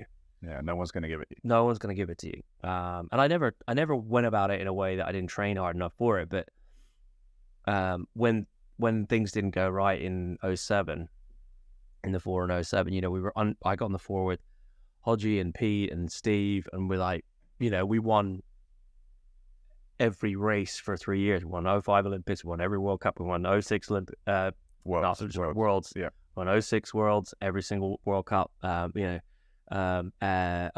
we won every single World Cup. We even doubled up in the 8 just for fun, and we won that. We were just pumping it, and we beat the Germans. Everyone, and then I think we started to, when we had a really good, 05 easy way of rowing, but then it just became more and more complicated. We made it more and more complicated in our own heads and our own selves. And Andy and Pete had a way that they rowed in the pair, which really worked for them in the pair, but I don't think they explained it very well in terms of how they wanted to row that in the 4. And so Steve and I had a way that we rowed. Steve Williams and I had a way that we rowed our pair. I knew how I rowed in the pair with Andy. I could jump in the pair with Andy and go really fast. It was more difficult with Steve. Steve and I would win all the pieces on training camp, and then Hodgie and Pete would win the trials. So it was pretty frustrating. And they had a really loose and easy way that they could row the pair. And then the first year they didn't have that. And so when we got the 4, it was just simple, right? All 4 of us bought into the same thing. But then it got more and more and more complicated, because it was like, this is how we want to do it. They wanted to do it that way. I had a different idea in my head. And by '07, like, I remember, I'm not joking, Pete sat down, right, the night before the final with a pad and paper and drew out a forced time curve. Yeah. Wow. And I was like, we're about to race the final of the World Championships tomorrow, and you are literally drawing a forced time curve for us to understand how to row. It's like, what the fuck? And also, by that stage, Pete and I had become quite fractious, because, we were competitive I really wanted to be in the pair with Andy. I'd won the trials with him in '04. I felt like Pete was just given the pair with Andy because they won the first trials when they were at Oxford together. I know Jürgen thought he was a fantastic athlete, particularly back then. He could pull the skin off a bear if he wanted to. And that pissed me off. And, so when we were in the 4, we were both fighting for the 3 seat, Yeah. And I was in it, and then Pete wanted to be in it because obviously the pair, and then we would win sometimes, or I'd be in the bow seat, then, you can become, because you're tired. And also we were winning all the time, and then all the media and all that kind of stuff, and who had the most Twitter followers and all that bollocks that can ruin boats. Basically, it did. It's a really hard thing to be in the same boat for a long period of time. And Pete didn't respect me as an athlete as well, because I was, and I think if I look back at if I could change certain things about my rowing career, I would definitely not have been as loose as I was. That's interesting you say that, because there's another thing we've talked about it before as well, in that just understanding with that a little bit, but understanding how different people deal with that pressure. Like, that pressure is insane, and if you deal with it by by just having this regimented regime, and someone else deals with it by having to let some steam off sometimes, you can look at that person and be like, you're not fucking giving it all. Yeah. But then there's other athletes I won't talk about, but people I was with who I know at the same time I was with, they would party a bit more, whatever. Yeah. And in the moment, that would annoy me in the same way. But I look back now and be like, that was just how he dealt with it. Yeah, and if he didn't go and have a blowout and release the pressure valve, he wouldn't come and put the performance in. And everyone's different. I think that's a hard thing. I think can take people a long time to learn. Plus also, if you're in the same crew for 3 years and you're winning everything, like obviously you're not just going to get complacent and lazy. You're still finding ways to, like, you can improve between each performance and become that little bit better and a little bit better. Because if you're just standing still, you're moving backwards. So you need to keep improving. And obviously, F4 is such a tight packed group, you know. So like you need to be critical of each other as well in order to like find those like little bits. And like obviously the rivalry and the tensions must have been huge. So I can totally understand this, and it's definitely not easy to row a crew for that long over time and not have any arguments whatsoever. In an 8, if there's a couple of people you didn't get on with, you can stay out of the way. But when you're in a 4, they'll tight up. And then also, like you said, what you're saying when you were in the 8 previous in your career, when it's like nothing to lose here, you know, no, we're here to try and win it. And then you start getting the mentality like, nah, we're here not to lose. Well, so I remember like, you know, when we won the Worlds in Japan and Gifu, our big rivals were the Dutch, and like we just kept on beating them, and we won by quite a long way. We could win close and we could win far, and we would always like win. We just bolt out the start. You know, some races it was like we were in a different race, so it was pretty cool. But as you win more and more, you know, you're working out. Your margins of improvement are tiny, right? And everyone else's are big because they're just trying to get to you, whereas you're trying to get faster than what is already feels great. And we did work very hard on it, but it's, you know, and what Jürgen gets very right is he has the confidence through any challenges that he will come out right, and his crew, and that's what you get when you're with Jürgen. You know. You can overcome anything. Believe, yeah. So but also he has the luxury of like changing the crew, right? That's another thing. So, but yeah, so we were 39 races in undefeated, and it's like, fucking hell. That is, yeah, and you're winning by, you're basically length clear water most races. For most of the race, and then the field comes back at you, but you're just like, you know, cruising Larry all the way through the last 250. Yeah, just measuring it in, yeah. And then the heat was tough because, you know, it's the qualifying year for the Olympics. The heat was tough. The French, you know, were close to us. Then the semi was tough again, but we won again. And, you know, the tension, we weren't just like, you know, I know Steve Williams had an injury. I think he got it in one of the paddles. He fractured his neck. We didn't really know about that, but you know, that I don't think that necessarily would have meant that we won or lost. I just think that he was carrying an injury. The whole team in general underperformed because Jürgen pushed us really hard in Silvretta that year, that 2007. Like we would always measure our urea scores. You know, urea is your muscle breakdown, the protein basically. And our urea, normally you want it to come right down at the World Champs. And when we were when we went to Munich, it was still super high for everyone. The other thing I think that wasn't great, in Munich, everyone had their own rooms. So you basically finish rowing and you go back to your own room and you got all that time. You're there for 10 days, all those hours and hours and hours in your own room on your own. Or, you know, you try and chat, but like, you know, do you know what I mean? It wasn't, I think a really good thing for teams is they share those rooms because you're not like sat there going, It's not even necessarily, you don't even necessarily try to like plot against your teammates, but your head will just do that, especially because the tensions are so high. It's world championships, you've been unbeaten, but you're still trying to become better. Like it's totally understandable. Yeah, Jürgen was pretty good at. I sort of saw that from before I was in the team and when I was as well. Like whatever it was, last World Cup was quite often would run everyone absolutely exhausted into it. He'd be absolutely drilled. Like your knuckles were dragging against the floor in Lucerne. I remember as well that the first senior out of 2 camp we went on. They took 6 under-23s on the senior camp, and we're doing urea in the morning, and we're like halfway through the camp, and Mark Homer's like, "Wow, boys, like it's getting pretty high." And I was like, "Oh, like." Because obviously I'm absolutely destroyed. Like, does that mean like maybe like, we'll get a session off or something. He's like, not until Pete and Andy's goes up. Like, Yeah. Unless Jürgen sees Pete and Andy's highs, like, you boys are just along for the ride. You're holding on. Oh. You're holding on. And I wasn't right physiology for Jürgen's program, so my lactate was just through the roof. To get the scores, I basically had to sell myself, sell my soul every session, to get the scores. But I knew that's what he wanted, and it did improve my physiology. But I think I taught Sachi that maybe because he became similar. He would be like right on the. Satch definitely speaks very highly of you and that time you spent together. Yeah. You just got to be, and that's what James was a similar.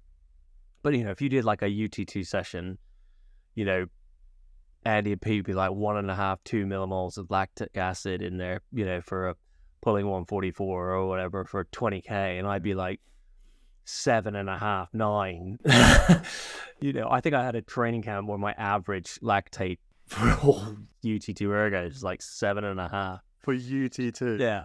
I remember heart rate 185. That is not ET2. That's AT basically. Did that? But that was just how I had to train. That's how I had to train. Yeah, I think I've told this before, but I remember we'd specifically been told it was a trough training block or whatever. It's like, right, we're going to go and do this 16K erg, but like, just chill. Yeah. Everyone can just chill. And then sort of all come after breakfast, start at different times. One of the other boys, Ollie Cook, started early, and everyone else is on the erg. We've been told to chill. This is a chill one. Ollie goes and writes the score up on the board, and Jürgen comes in and loudly in front of everyone is like, "Oh, Ollie! So strong today!" And it normally knocked the table. Yeah. And it's like, so medical staff have said this. I'm going to do what he says. Yeah. Bang, put it in again. And that was like, that's what you to do. But yeah, that. We had this one day in Aviz in Portugal. I did really like training in Aviz in Portugal because you do this. I think that's why the Kiwi team is so strong, because you could just do these miles and miles and miles without turning around. Yeah. And my that meant you had to be at a lower heart rate. Yeah. And typically I could manage my heart rate better. But anyway, your physiology would just go boom, particularly on that lower thresholds. I remember one day we got on the ergo. And I was first group on, and I was sat next to Andy, and Andy just starts off on like 140 for a 20K ergo. And obviously he had it in his mind, and he felt good. And then I went off, and then suddenly I was like looking at my best score. I was like 43s, and then TJ gets on, and then all the people in our first group, and suddenly like the steady state, it's like. Everyone is below 144 for 20K, and it's like, boop, physiology has moved on, and Haji did I think he did 140 for 20K at 20, at 19, 20. That is insane. Back to back 9K half hours. Yeah. That is insane. So I got a funny story. So we can go back to, I don't think anyone's going to be interested in my linear career. Oh, we'll get there. There's no rush. But Haji and Pete, basically, Jürgen was like, "Oh, Andy, Pete, you're so strong," whatever they did. And I think one day they decided they both wanted to get away, and so it was like a 20K and a 12K or something, ergos, and they just boshed it out 32K straight through. It was 32, maybe 36K or something like that, and you're going, that's so strong, blah, blah, blah, well done. And it was like, fucking wankers. Oh, look at you. Even when we did a 20 and you'd be told you can split it if you want. Yeah. Anyone who doesn't split it. Yeah. So strong. Does the camel drink into the desert? What comes with training goes with training. Are you ill? Yeah. Are you really?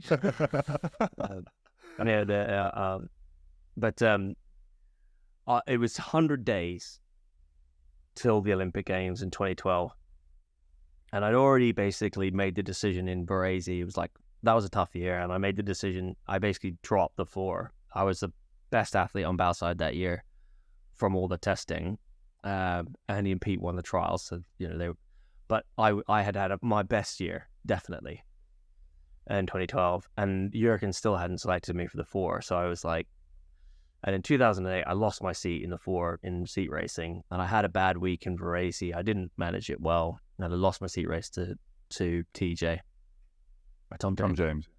Tom James, and that was Tom James. TJ was a very good athlete. But anyway, we went to Varese, and TJ and I were the only 2 people that hadn't been selected for the team in any boat. Right, we was like 8 or 4, and we were both super pissed off because both of us, to be honest, that year had done better than Pete. But Pete, I know Pete is the one thing you have to say about Pete Reed is when it comes to the big performance, Pete is he goes another level. He goes. And Jurgen always knew that, but it's not easy to manage all your performance throughout 12 years of right every day. So you can have, but when it came to the Olympics or the World Champs, Pete, highest performer, I would say. But anyway, DJ and I, not selected, we're both pissed off, and we get to Varese, and Jurgen sits us down. It's just the 5 of us down. So Andy Hodge, Pete Reed, Alex Gregory, me, and Tom James. And he goes, okay, I know it's not been selected, he's not talking to me and TJ at all. We're just like super pissed off. It's 110 days to the Olympic Games, and I'm like, this is bollocks. And in 2007, I lost my place. And one thing I swore that I would not do in the next Olympics was let anybody define my own destiny. I wanted my results to speak for it, or my choices. And so he sits us down, and he goes, okay, tomorrow we do the pass matrix, Andy and Alex, Tom and Alex, and this is the decision, and that's it for the 4. And I was like, Andy had been ill for 6 weeks, and Andy had been injured for 4 weeks or 6 weeks or something like that. Since the trials. So he'd been on a bike training, and Alex had been ill. Basically, and off. He got through the seat racing, but then was off for like 4 weeks. Alex Gregory. And I, this could be the right decision or the wrong decision, and I won't, you'll never know, right? But at that time in my mind, I went, no. It was just straight away. I was like, no, this is bollocks.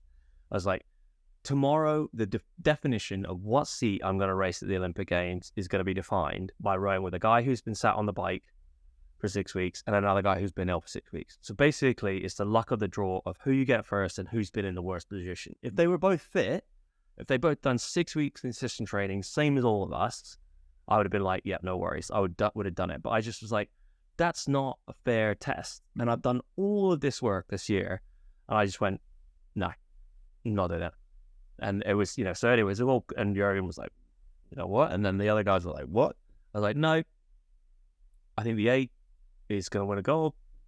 And at that time, the 8 was flying, had Stan, no one was injured. It was absolutely doing really well. And I was like, look, I think I'll be better for the 8. I think that's going to be a good group. I think this is going to be the right thing. Because I'd rode in the 4 a bit, and it was good, but the 8 was really good.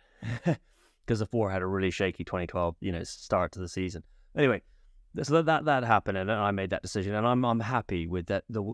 I controlled the destiny and unfortunately, other circumstances had happened with injury with Stan, constantly lose. He missed the whole season because of his back, and then all of the injuries and subs and changing orders and all that. By the time we got to finishing the World Cup season, we went from being like the most confident crew in the world that broke the world record on training camp to like a freaking dribbling mess by the time we went up to Silverette. Everyone hated each other, and whatever. But we did rebuild it, and then the rest is history. But 100 days before the games, we're back at Caversham, and Jurgen goes, okay, this is a group today. Cameron Nicol, you are in the 8. Alex, you are on the ergo. And I was like, what? Like in my mind, I was like, what the fuck? It's 100 days till the Olympic. Oh yeah, but maybe it needs to be a sub. And I'm like, mate, this is the fucking crew for, we're already changing everyone. Yeah. And I'm in my mind, I'm like super pissed off with him. I understand what he was doing now, but back then, you're tired, you're like, and I was just like, fucking wanker. I'm going to show him. So it was 42K that day. I think it was like a 28 and a 12 or something like that. Is that right? No, something like that. Or 2010 and a 12. So I just sat down on the ergo on the old dynamic, and I started off, and then I just kept going, and I did all 42K in one go. Like the guys were all coming in because they all come in from first session. They're like, "Fucking hell, you still getting like a 30K?" And then I just keep going, and everyone's like, "Oh," and I was like 147.9, and That's a marathon. yeah. And I was just like, and I just felt good, And I also in my head I was like, I think initially I was like, I'll do 20, and then I was like, oh, just because I know I'm on the erg, I'm going to knock off another 2. And then I was like, well, maybe I'll do 4 more. And then I was like, oh, maybe I'll do the second session, so I'm done with the second. And then I was like, oh, fuck it, I'll do the lot in one go. And I remember at the end, I was like, properly dehydrated and all this kind of stuff. But I had like the right lactic acid and all that, probably because I ran out of sugar. So they took it at the end, and I finished. And everyone's like, oh, well done, all the coaches, not Jurgen. Oh, that got every. Like, I feel like we heard at Leander before you'd even finished. Oh, really? That got every. Did it? Oh, yeah. Okay. Yeah. Did you hear what happened afterwards? No. All right. Okay. So everyone's like, oh, nice one, Alex. You just bossed out 42K. And I was like, for all the sessions that I did, I know compared to what other people do in the world, but for me, I was like, that was pretty awesome because I hated the long, steady stuff, especially the ergo. And I finished. I thought, yeah, I'm a bit of a hero. Check me out. Fuck you, Andy and Pete, only doing 32. But mind you, they did, I think they ended up doing 4, whatever. It doesn't matter. I finished, and basically I'm done and dusted by 11:30 or whatever it is, or 11. And I'm like, see you later. So I go in the thing and I go, yeah, and I walk up to Jurgen and they're like, okay, see you tomorrow, Jurgen. And he was like, yeah, what's this bullshit? And I was like, what? And he goes, you're fucking bullshit. Do all the thing on one. And I was like, what? I was like, you say like, well done to Andy and Pete, and then you tell me like bullshit? So I just snapped.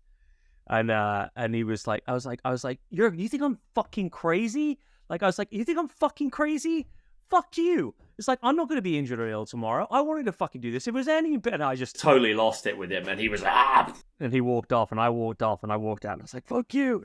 I was like, fuck you, you're going to fucking 100 days to Olympics. How do you think I'm fucking crazy? I can't take responsibility for myself. And then I was suddenly like, shit, I better not get ill tomorrow.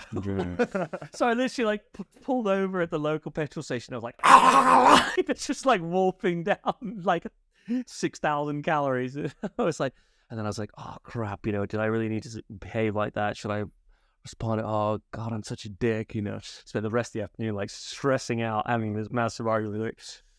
And but I didn't get ill. Do you think that like that was a sense of him like getting the best out of you by making you be pissed off with it? No, he knew that. Like he knew that he could push me. He knew that I would respond really well under pressure.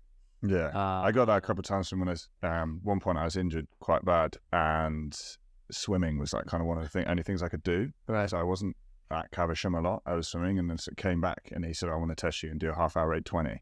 And he watched me do a lot of it, just stood behind just me doing it. I can't remember what it was, like decent, solid score, really good. Get off being like, oh, he's going to be happy. And he's like, oh, quite surprised, Yeah. And I was like, I haven't been at home on my ass. Like, still been training. But then I sort of look back now and think that, like, he was actually, like, making you. Yeah. You're never going to, I'm not just going out and be like, that was good, and have you walking around being like. Yeah. So, like, he did that, like, a lot with me. Like, so, I'd win the pairs matrix, and then, P would go in the pair with Andy. And then he put I beat Langers, and Langers went in the pair with Steve, and then I was with Rick. And at this stage, Rick was, still just like on the development, but he knew that if he put me with Rick, it would put me under pressure. It would push Rick. I would push Rick.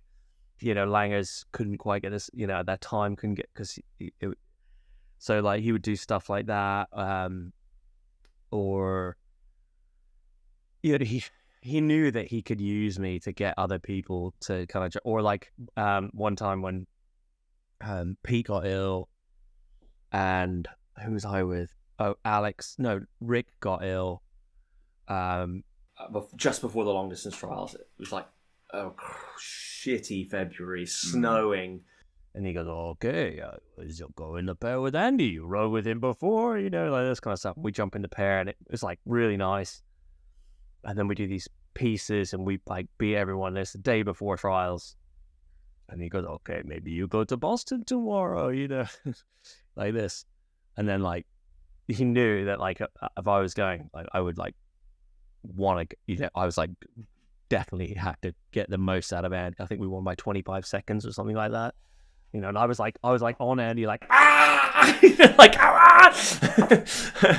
harder. And he was like, I've not done long distance trials like that before. Oh, yeah. And like, he had obviously done that, and him and Pete were really good. But I was just, I was pleased because we had like one day. But yeah. I'm curious, like, what was the aftermath of that argument you had with Jürgen? Oh, we had loads of arguments, me and Jürgen. I mean, we had a love-hate relationship, and I could be hot-headed a lot of the time, and I would do anything Jürgen asked me to do. Like, I would literally jump off a cliff at the time. If he said jump, I'd say whatever. But I was fiery, right? And I didn't live the lifestyle that he wanted me to live. I was loose when it came to being, finishing races. I kind of took pride in the fact that I raced the hardest, I trained the hardest, and I partied the hardest, and he hated that. And I would probably do that, too much in certain parts of the season, and that's kind of how I operated. And I think I don't think I needed to do that, but I wanted, I started to get that reputation. I also like knew everybody in international rowing, so like I was the friendliest person in the British team. I knew everyone in the Italian team, everyone in the Australian team, everyone in the Canadian team. And he hated that as well, because it's like, don't tell anybody what we're doing. And I'd be like, oh yeah, we did this in training camp, blah blah blah blah blah. Yeah, and he didn't want you mixing with the enemy. Yeah. I mean, if you think that's bad, like so he let it. He kind of he knew that it didn't matter, because he was coaching the 4 and I was in the 8, and we got over it quickly. But there was one time where we went to Beijing and we trained freaking hard we were in Shanghai. We go to another rowing, 2 Olympic-sized rowing lakes, right? Boathouses full of brand new MPackers. And we did ergos on the balcony, and it was like 40 degrees in the sun, no canopy, nothing. And it was like 2 days after we got back from holiday. Everyone was just dying. You do and it was like a 3-hour drive to the rowing lake. You do 2 sessions out there, and then you drive back to the hotel. So anyway, we do that, and it was a hard training camp. And then we go to Beijing with the BOA, the British Olympic Association, and then we do the whole tour of like the rowing lake in Beijing, the Olympic Stadium, building the bird's nest. I remember asking the guy who was in charge of building the bird's nest, you could see like these Chinese people like hanging off by a rope. I was like, oh, how many people have died here? And he was like, none. I was like, okay. But anyway, we do that, and then we're kind of like the night before we leave China, and we kind of used to have a bit of a thing where we always go out on the last night of training camp or whatever and have a few beers. Well, anyway, I slightly overcooked it, and we went to this club in Beijing called the Banana Club, and it had this sprung wooden dance floor and also these speakers that were like 3 stories high. Wow. And we turboed it, like, you're knackered, you're in China, you're jet lagged, and then suddenly you're drinking petrol out of a flaming cup or whatever. As you do. Yeah. I mean, it was just crazy. And we didn't go to bed till God knows what in the morning. I remember like waking up, and it was like 9, probably not getting into like whatever, 5:30 in the morning. And all we had the next day was a tour of Tiananmen Square, and something. But it was like 9 o'clock on the bus. And, I was a senior member of the team, and it was stupid. But like a lot of us had gone, and the 10 of us didn't make the bus. And it was the BOA, so it wasn't just rowing. So it was the British Olympic Association. And someone, who were named, they said, oh, where's Alex? Where's Alex? And basically, because they wanted to stitch me out. And I just slept. I remember waking up like 9:15, and my roommate was a guy called Tom Zolder. It's like, oh, fuck. Like 4 weddings and a funeral. Shit. I'd just be like, oh, no.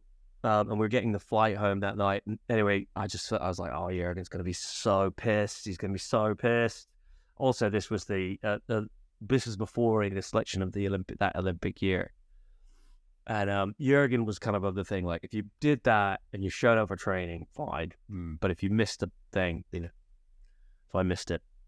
And he basically, he didn't speak to me in Beijing. We got to Hong Kong on the flight. I remember just being like, oh, God, I'll wear the flight. I need to find him to speak to him. And I went up to speak to him, and he was like, yeah, fuck. We land in London. You hand in resignation to David. And I was like, well, technically, I can't resign because I'm not employed. That wasn't the right thing to say. And this was in September, and Jurgen did not speak to me until the 21st of December. So I would go down to training at Leander. We were in singles back then. And I thought it was a joke for the first week. He's going to get over it. He didn't speak to me for 3 months. Not a single word. And, be like, oh, yeah, so-and-so out in the pair. And my name was just not on anything. But I just showed up every day. And I actually trained the best that I'd trained. And then I remember I won the trials. I think the December trials, I got a PB on the ergo and all that kind of stuff. And it's, you do that Christmas celebration thing that Jurgen does, and you do the Secret Santa and stuff. And we had that, and he brings down his mulled wine and his rhubarb cake and all that kind of stuff, which is great fun. Were you there when when Alex Ferrari got the chickens for Marcus Bateman? That's the year before, I think. Yeah. Yeah.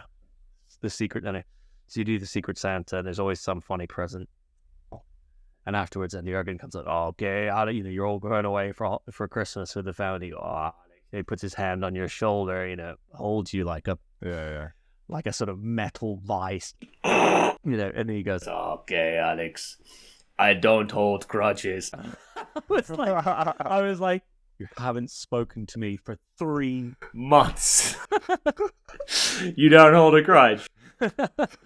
Well done. You see, I was testing you. I was like, all right, okay, brilliant. Anyways, he does things his own way, that's for sure. Yeah. To go back to it, so when you were saying in '96 when you watched Pinson and Redgrave win, and you were like, this is going to be it, and you had the post on your wall. So my first proper year of rowing was 2004. That summer, we got a Nat Scores medal, and I was just getting into rowing that summer, so I hadn't started following it or anything. And I watched the Olympic final, but it's like the only bit of the Olympics I watch. On the whole of my summer, I'm busy out on my bike, fucking about whatever. So when I really fucking got hooked in rowing was like 2005. Right. Like 2005, 2006, 2007. So you talking about the racing walk, like I remember it all, I know it all. Like that was when we were talking about in or not. Like that was absolutely fucking it. And I had for a long time, I thought I'd go and find it. I went up into the attic the other day to find all my stuff. So I took it all down at my bedroom when my parents moved house. I couldn't find it. But I had a newspaper article on the wall from, I think it was Silvetta altitude camp. There was Jurgen and you 4 guys on the yoga. And there was this article about how. Yeah. So for me, when I came up, like, it was you 4 guys. And like, oh, right. You're on my wall. And like, that was the GB4. So yeah, it's weird. Weird then. That's how the cycle continues, yeah. It's funny, like, to many athletes, like, especially in Brittany, but like, oh, who was your GB4? Like, who was the guys that you had? So yeah, for me, it was you guys. I remember that first, obviously Tom James being part of that cycle, that first senior camp I did, which I guess was like 2009, I think. Like, we were very separate a bit from you guys. Obviously, at 6 under 23s, we were kind of looked after a little bit back, except for all the rest of it. And then at one point during the camp, Tom James came up to him and was like, Tom, are you all right? And I was like, knows my name though. Like, he's probably just gone and asked someone what my name is, and he was like, oh, my headphones are broken, have you got any of these rubber bits that go on the end of the headphones? I was like, yeah, I do. I do. I'll run to my headphones for Tom James. Like, yeah, that's pretty cool. If I don't have them, I'm gonna fucking go and buy some just so I can give it to him. Yeah, well, not up the mountain, there's nothing there. I mean, I guess that's, if I look back at my career, I was very lucky that I was able to row with some absolutely, legends of rowing, really. I was able to row with some of the Olympic gold medalists from the 8 in Sydney, and learn quite a lot from them, like Luca Grubor and Kieran West, and see how they struggled, after the Sydney Olympics. And I didn't get a row with Redgrave until I was a vet, and that was still pretty cool. Yeah. I did the head of the Charles with the Mouldy leg ends group, which I still row with now, Yeah, yeah. who are absolutely brilliant. But I got a row with Pinson, and learn from him and his just unique, totally relaxed approach. He always had it in the back pocket, and how he could turn it on when it came to the, he would just basically go up to Soretta, get fit, Yeah. World Championships done. Yeah. And was not, he was fit, but not super fit for most of the season. But then the world, go up to Soretta and he just go, doop, Sort of like boxers, isn't it? Yeah, 6-week camp. bosh. Yeah. And that's what he needed to do by the end of his career. Because I think, Matt, I learned from James Cracknell, how to train and just how hard you could be and what the body could do. Steve Williams, his just soul-blinkered, soul-mindedness, his focus. And he was also super hard, super quiet as well. I shared a room with him for nearly 3 years and he didn't say a word. And a pair. Yeah. But also his very cool head when it came under pressure in racing. Ed Cood, Tim Foster, I rode with Tim Foster when I was on 20. He just jumped in the boat with us, he was coaching us. Tim's super cool, yeah. Yeah. I mean, he is just the way he rows, it's just effortless. He just makes it feel effortless. Who else? Obviously, yeah, James, Andy and Pete, I was in the four with them for years. Both Andy just got this really just lovely, long, powerful stroke, great rhythm, and he's just super cool under pressure. And then Pete, he is just a way he could turn it on when it came to, the boat would be all over the place when we were training. It's awful. And then get up to rate 38 going off the start, you're like, bloop, straight out the blocks. And then Alex Gregory, just one of the smoothest. We had such a good pair, actually. Now it's frustrating that we never won the trials, but he unfortunately he was ill in 2012. But on training camp, we just go out and do these rows in training and be like, TJ, I was Feels good, beers, when you're doing 20K. Oh yeah, beers, that's working. It's just we could go out and not speak for an entire session. It would just come off and you'd be like, they wouldn't even notice it. Like in a dream. I really, really enjoyed rowing. I really enjoyed rowing the pair with him. I always wanted to do the pair. I always wanted to do the pair at the Olympics. That's what I wanted to do. I wanted, in 2012, I wanted to take the Kiwis on. I really wanted to do that. I wanted our pair to be good enough to do that. But, that was never going to be the case. Satch, his kind of just, his raw power and he was like a sponge, you could get him to kind of pretty much do anything. He was just had ability far beyond what he ever realized. For a long time at Leander, 08, 09, 10, he was the guy. He was a standout guy, and every time I would be pushing up to his ergos and closer and closer and closer, and I'd get there and I'd be like, Will Satch, and then back, got again, and it was just didn't even know. I remember one time we went to first trials. It probably would have been 9 or 10, and it's been going well, and he's looking like sub 605, but probably not not we're going to make it. And I think literally Al Sinclair just said well, I reckon you probably could do it. And everything we'd gone into it had not been at that pace, and then he just turned up and he did it. Yeah, it's one of the first of us that went under. It's just some athletes just have that ability to just step up when they need to. I remember the first time I broke 6 minutes. That was that's such a marker. I'm really annoyed that I don't. There's one thing. 5:59.7. I still remember it. 2003, and just that was the first winter 2K, and I think I did 5:50. I just kept on getting better, and then you get 5:51, and it starts getting harder to and that I think that's So it's definitely starts getting harder and to peak and to pull out peak performances all the time. That was the hardest thing about the half hour for me. By the end, I just couldn't be fucked every week to pull a PB. And just presumably then going for entire seasons without maybe PBing in 2K and having to just kind of be happy with that. it's not going to go every time. Yeah. I mean, I PB'd. I PB'd. The best test I ever did was just a random, and we did a step test. You know, you do the 5 steps, and then you do the 4-minute max. And I did it late because I was ill or injured or something. I think I was ill, and then I did it. So I did it 2 weeks later, and I think me and Rez, and then everyone had done like a pretty good 4 minutes, and I did. I think the best was like 125 something, and I did 124.6, and I was like, because I knew it was my last one. I think I did rated 38 the whole way through. It's 4 minutes. It's not 6. Always my problem was the last 500. Yeah. So like 4 minutes was my perfect distance. Yeah. And I remember I just thought, sod it, I'll just go off and just keep going. And I just kept, and like I remember Andy and Pete coming out to me and going, you know, did you just do that? And I was like, yeah, I did. So I had it in there sometimes, you know, I had it in there, and I think I struggled on the ergo, definitely, to bring it out all the time, but on the water I could always get it out. I think Better way to do it. yeah. It's funny, like obviously you're talking about all these people you row with and stuff, and well, like Rick and Langers, you know, Rick Eglinton, Matt Langridge, Constantine. I mean, I rode Greg Searle. You know, he's the Olympic champion in 1992. I rode with, God, who else? Well, Mo, George. I rode with them all. unbelievable names. Yeah. And you think that, you know, pretty much all of them Olympic champions, except for me. But then I was talking about this. I've just been up trailering boats to Ireland and back with Des Atkins. So do you know Des is Nottingham rowing coach? Right.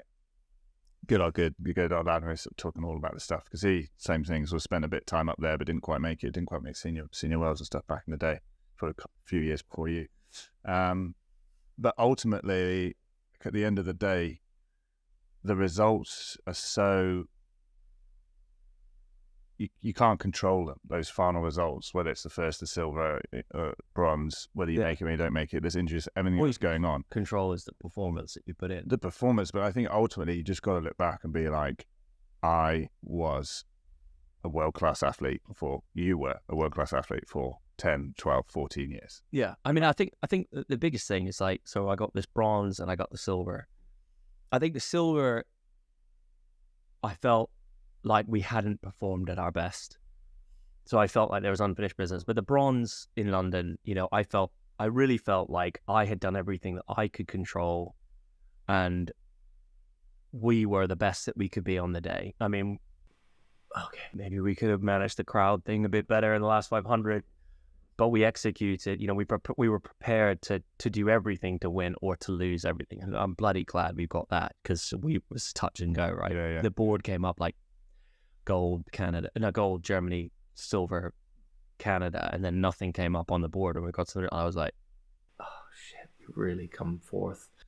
And then we came third. So, you know, people say, oh, second place is the worst place, you know, in a race. Like, I tell you what, fourth is the worst. Yeah. You get nothing. So, and then people could you come fourth and fifth, they come close, you know, and they've done everything that you've done. So, yeah. I remember the most. I was going to say is, like, if anybody's listening and they're thinking about, you know, how to be the best possible athlete, I think you cannot control results. You can only control executing your absolute best performance. So if you know and you cross the finish line knowing that there's nothing else you could have done in training for that year or the 4 years, as a case in the Olympics, or for me, for my first Olympics, 8 years, you know, after then you can walk away and it's okay, right? Yeah. But if you know that you could have done better, like we had one bad stroke in the final in Beijing, and that cost us the gold. One bad stroke off the start. That's it. And that's enough to bother you. Oh, yeah. Absolutely. Well, you say that, obviously, like, you've rode with all these amazing athletes and they've all got Olympic gold, but you don't. But how many of them were able to get Olympic gold after, like, training with you and learning from you and drawing from the experiences, and also probably the feedback that you were providing to them in the boat? Like, obviously, I was a great launch pad for everyone else's gold medal. No, that's not what I'm saying. What I'm saying is that cannon fodder. Well, there you go, Sat. Iron sharpens iron, and I think it's easy to just, like you said, look back at the outcome, but not actually look at the whole picture. So No, but yeah, definitely I agree with you. Like, again, you know, for me, I spent some time in the team. I've got under 23 medals. Like, it looked at one point I was going to get there. I didn't. And it's difficult to especially my sort of last year in the team. I was struggling so much mentally, physically with my back and everything going on. I'm really struggling and starting to feel like I don't want to be here. And like, hang on, you're living your dream. Like you've spent your entire life to be here. And now there's like a voice in your head saying, I don't want to be here anymore. Yeah.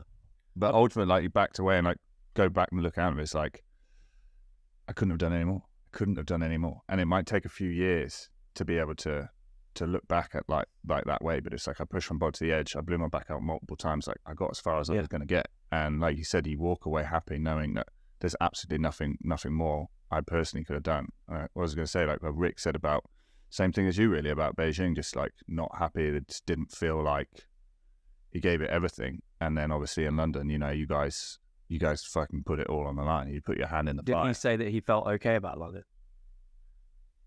I think I can't remember completely, but I think the comparison being that like London, you went for it. Yeah. And, like there was no, like, we're not going to not do it. And I spoke to, like, I came up with Ollie Cook and Matt Roster, who obviously in the men's four in Tokyo.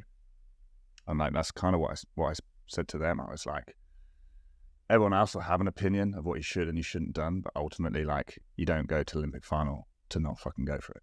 Yeah. Like yeah. If you're in that, if you've got a chance, like, you fucking go for it, and whatever happens because of that, it's just what happened, right? And that, I mean, I think that to win an Olympic gold medal, everything has to be right? Your mentality has to be right, your physiology has to be right, the weather has to be right, you know, everything has to come together. And the best in the world are the people that, you know, the people who win consistently are the ones who get the margin between their worst performance and their best performance really tight. And that's something that, you know, Andy Hodge in particular was amazing at. You know, his worst performance was very close to his best. Alex Gregory, you know, consistency. George Nash, consistency. James, well, no, James's worst performance could be bad. Matthew Pinson, you know, very, very little difference. But the mentality has to be right, and that's where, you know, Jurgen was excellent. So I got two stories about the mentality side of the Olympic final. So in Beijing, we won the heat by 8 seconds in an 8. Right? That's miles. That's miles, right? Well, against the US, okay, they might have knocked it on the head or whatever. And then that was on the Monday.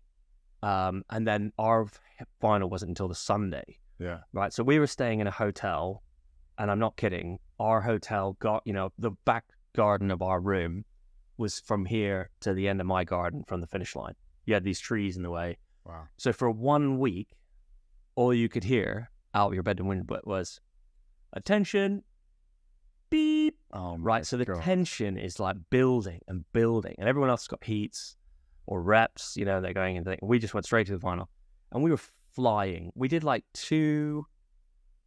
we did 2:34 or something for 1,000 meters in a rate 36, 95%. Okay, it was cooling tailwind and hot water, of course, whatever conditions, but yeah. But like 2:34 is like, you know, sub 5:10. Yeah, sub 5:10. Right, so it's freaking rapid. Yeah, and that was just rate 36. When we did the heat, we like got off the water and we weren't even tired. Right, we had some amazing guys in that crew, like Tom Lucy, Josh West, you know, Tom Stallard, Sapra. It felt, in terms of the, probably didn't look as good as the London 8, but it was just a sweet way of riding. You had this big throwback, which was like I really loved, because I loved the finish of the stroke with this big boom. And, you know, Rick and Layers and Collins, you know, it was cool. And we were also the underdogs. So, but you got all this time building up to the final. And so the biggest thing was keeping your head around, you know, trying not to get more and more nervous. And we stayed really cool, you know, during that week. And then the 4 won on the Saturday, and women's double, I think it was on the Saturday, the women's double, men's double, all Saturday, they got bronze. women's quad got a silver. Yeah. And on training camp, we were out of the whole team, we were the highest percentage in the 8. We were the fastest boat on training camp. And, when you do that 2K time trial against the rest of the team. So we were like, sweet. Now, I'm not blaming anyone. We had kept ourselves as a tight unit. So it was like John West and Mark Baggs were our coach. Ace and Ellicott, sadly not with us anymore. Cox, Colin, Langers, Al Heathcote, who's one of the funniest guys I ever wrote. Josh West, Rick, Lucy, like animal, Tom Stallard and me. And we were like, fuck Jurgen, fuck the 4, fuck everyone else in the world. We're like this unit, this team within the team. Now, not when I say fuck Jurgen, it was like, that was what fueled us. I'm not saying, I don't respect him because he's an unbelievable coach. You just use... We used that. That was our mantras, like, and we're against the world. And then, this is the cycle. These are the things you have to prepare for mentally, and it's a circumstance that we just didn't prepare for, and the coaches hadn't prepared for it. Jurgen said, I want to talk to the crew before they boat for the final. So he'd never spoken to us pre-race, and all we were thinking about up to that was we're going to win. We're going to win. And we had this pre-race chat, and Jurgen is a legend when it comes to Alex, Matthew, you're so strong. Alex, you are such a strong racer. And all this kind of stuff. And Jurgen comes over and he goes, yeah, guys are so good. And then he goes, just make sure you don't lose the silver. And this is literally before we boated for the Olympic final. And it you could see it just threw all of us. Now, that's my opinion. It might be different for other guys. But I just still remember that moment where everyone just went, we were totally changed. And that's just like 2 words, or just don't make, like 5 words. 5 words, and that just completely threw us. And, John and Mark, you could see them go like this. You could see like everyone on our crew go like this. Now, I'm not blaming Jurgen at all, and I think in retrospect, maybe he would have said something different and he knew this now, right? But and then it was kind of like, it wasn't the normal pre-race chat. Everyone was shaking. Everyone was just like, suddenly you could see shoulders go up, all this kind of stuff. We get on the water, we put the boat, the 8 down on the water, and Rick, is so nervous. It's all our first Olympic finals anyway. Rick is so nervous, he gets the wrong side oar and puts it in his gate. He basically nearly gets in the boat backwards, that shaken. And anyway, we row off, we do our warm, and there's like total silence, like nothing. And we were a pretty like boisterous crew. There's nothing. And we get to the top of the lake, and I'm like, and I just go, fuck this. So I'm like, right, fuck this, guys, and everyone laughs, and we have a joke, and we do the rest of the warm up. But like, that made us tense enough to make one mistake in the whole race, and that cost us the final. That one mistake. I'm not saying, but I'm just saying that's the mentality. And then you put it on the flip side for London, and basically, like, we had the Germans in the heat. We'd not beaten the Germans all year. We had a crap season after Varese where we broke the world record. We were flying, and then Stan gets injured, and it's changing the boat the whole time. We had to rebuild all our confidence at altitude. We do that, and then we get the Germans in the heat, and we mess around with our start on training camp. And John West was our coach, and Christian Felkel, and John, we were the start was getting messed around with so much, and you got some really experienced guys in the boat, and we were just like, this doesn't make any sense. And they were like, and then Jurgen came along, and he's like, this is how I want you to start do the start and do this. And so it was like, that kind of like really short, rapid, get the rate up and then go out to lake, because we knew we had to be in the lead of the Germans. And it just felt bollocks, and all of us knew it was bollocks, but we didn't have the confidence to go, this is bollocks, because we were like, you need to listen to all that kind of stuff. And then we did that in the heat, and then lo and behold, 20 strokes in, we're half a length down, and then we end up finishing, half a length standard or whatever, quarter length down to the Germans. So then luckily we had the BBC drone, but back then it wasn't a drone, it was on a cable, yeah. over the start, and we basically looked at us and the Germans on the start. We had that footage, no one else did, because of the BBC. And basically, you could just see the Germans, all long strokes, no short strokes, just row off the start, the same that you're going to do. Look at Brooks now, right? They just go, Yeah. and it's just row long straight away. We changed the start in the heat. Bosh, we're a length in the lead by 500 meters. And then, so we worked that out. And then the night before, we're like, it's London 2012, it was very different to Beijing. And we were like, look, this is, we know we're fast. We know we're there or thereabouts. We got the fastest time on paper on the whole British team again. We know we're faster than the 4. We know we're faster than the... And we're like, well, tomorrow, this is the night before, like tomorrow, we've got to go and do something we've never done before. We have to lead the Germans. Like, we have to. Because that's the only way. They haven't been beaten in 4 years, except by the 8 that we did with the Hansa Cup, that 12K, and you can ask me about that one as well. So we decided the night before, we're like, right, well, the only thing that everyone deserves, and this is ourselves and everyone that's here in the whole country, is we are going to go first. We're going to get in the lead, and we're going to take every stroke. It's the hardest stroke of our lives until we're in the lead, and we're going to break them in their heads, and we're going to come first or we're going to come last. And that was a massive mental commitment. And you've got a table twice the size of this. You got 8 6'4" plus. You got Rick, Mo, Greg, 105 to, I raced at 90 kilos. You won't believe it now. Anyway, but basically in floods of tears around the table, going because you're that it's like I guess imagine like a soldier. You're going to go in and be successful at this mission, or you're going to die.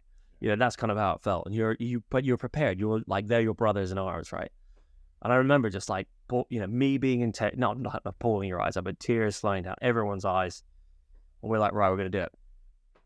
And we did do it. But I'm just saying, like, the difference, nothing changed from that minute of having that conversation that night. And 3 of us were in the 8 in Beijing. So we knew that nothing would change us from then until we boated, because we were like, and we actually were like quite protective of the whole crew. And I think John and Christian were like, oh, would you like Jurgen to speak to? We were like, no. No.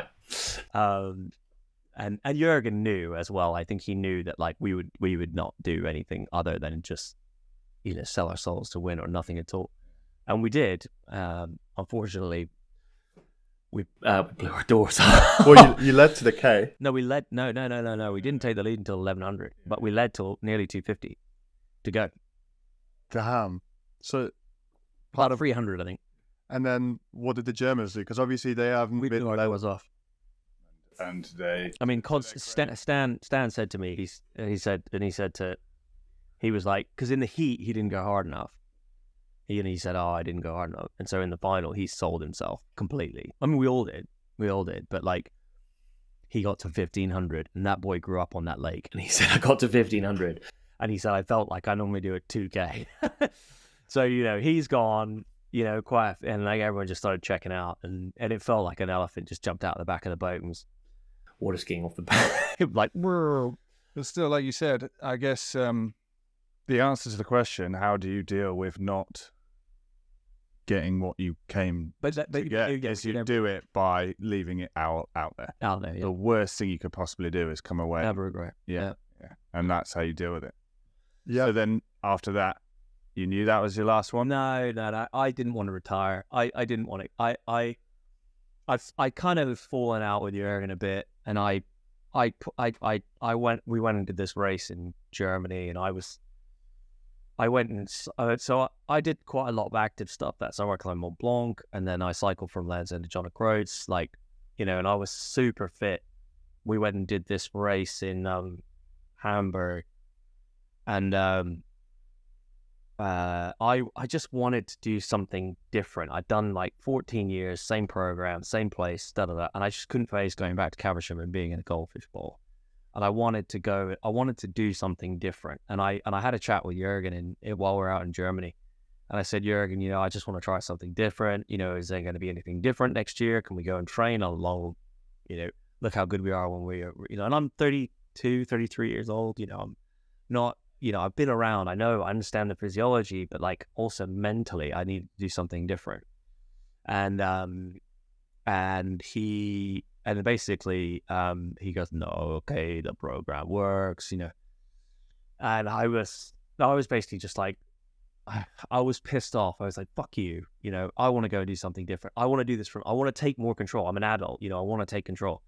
And so I just got really pissed that night and just was a total twat and pissed him off. And we fell out. And I felt like nothing was going to be different. So I deliberately just didn't make any commitment, but didn't retire. I wanted to carry on. And then, you know, my family and my ex-wife and I had a kid, and I had my daughter Ava, another one on Oscar on the way. And I kind of just felt like, because I hadn't found something different to like, I wanted to go to New Zealand. Actually, I wanted to go and row with Eric Murray and Hamish Bond. I wanted to learn from them.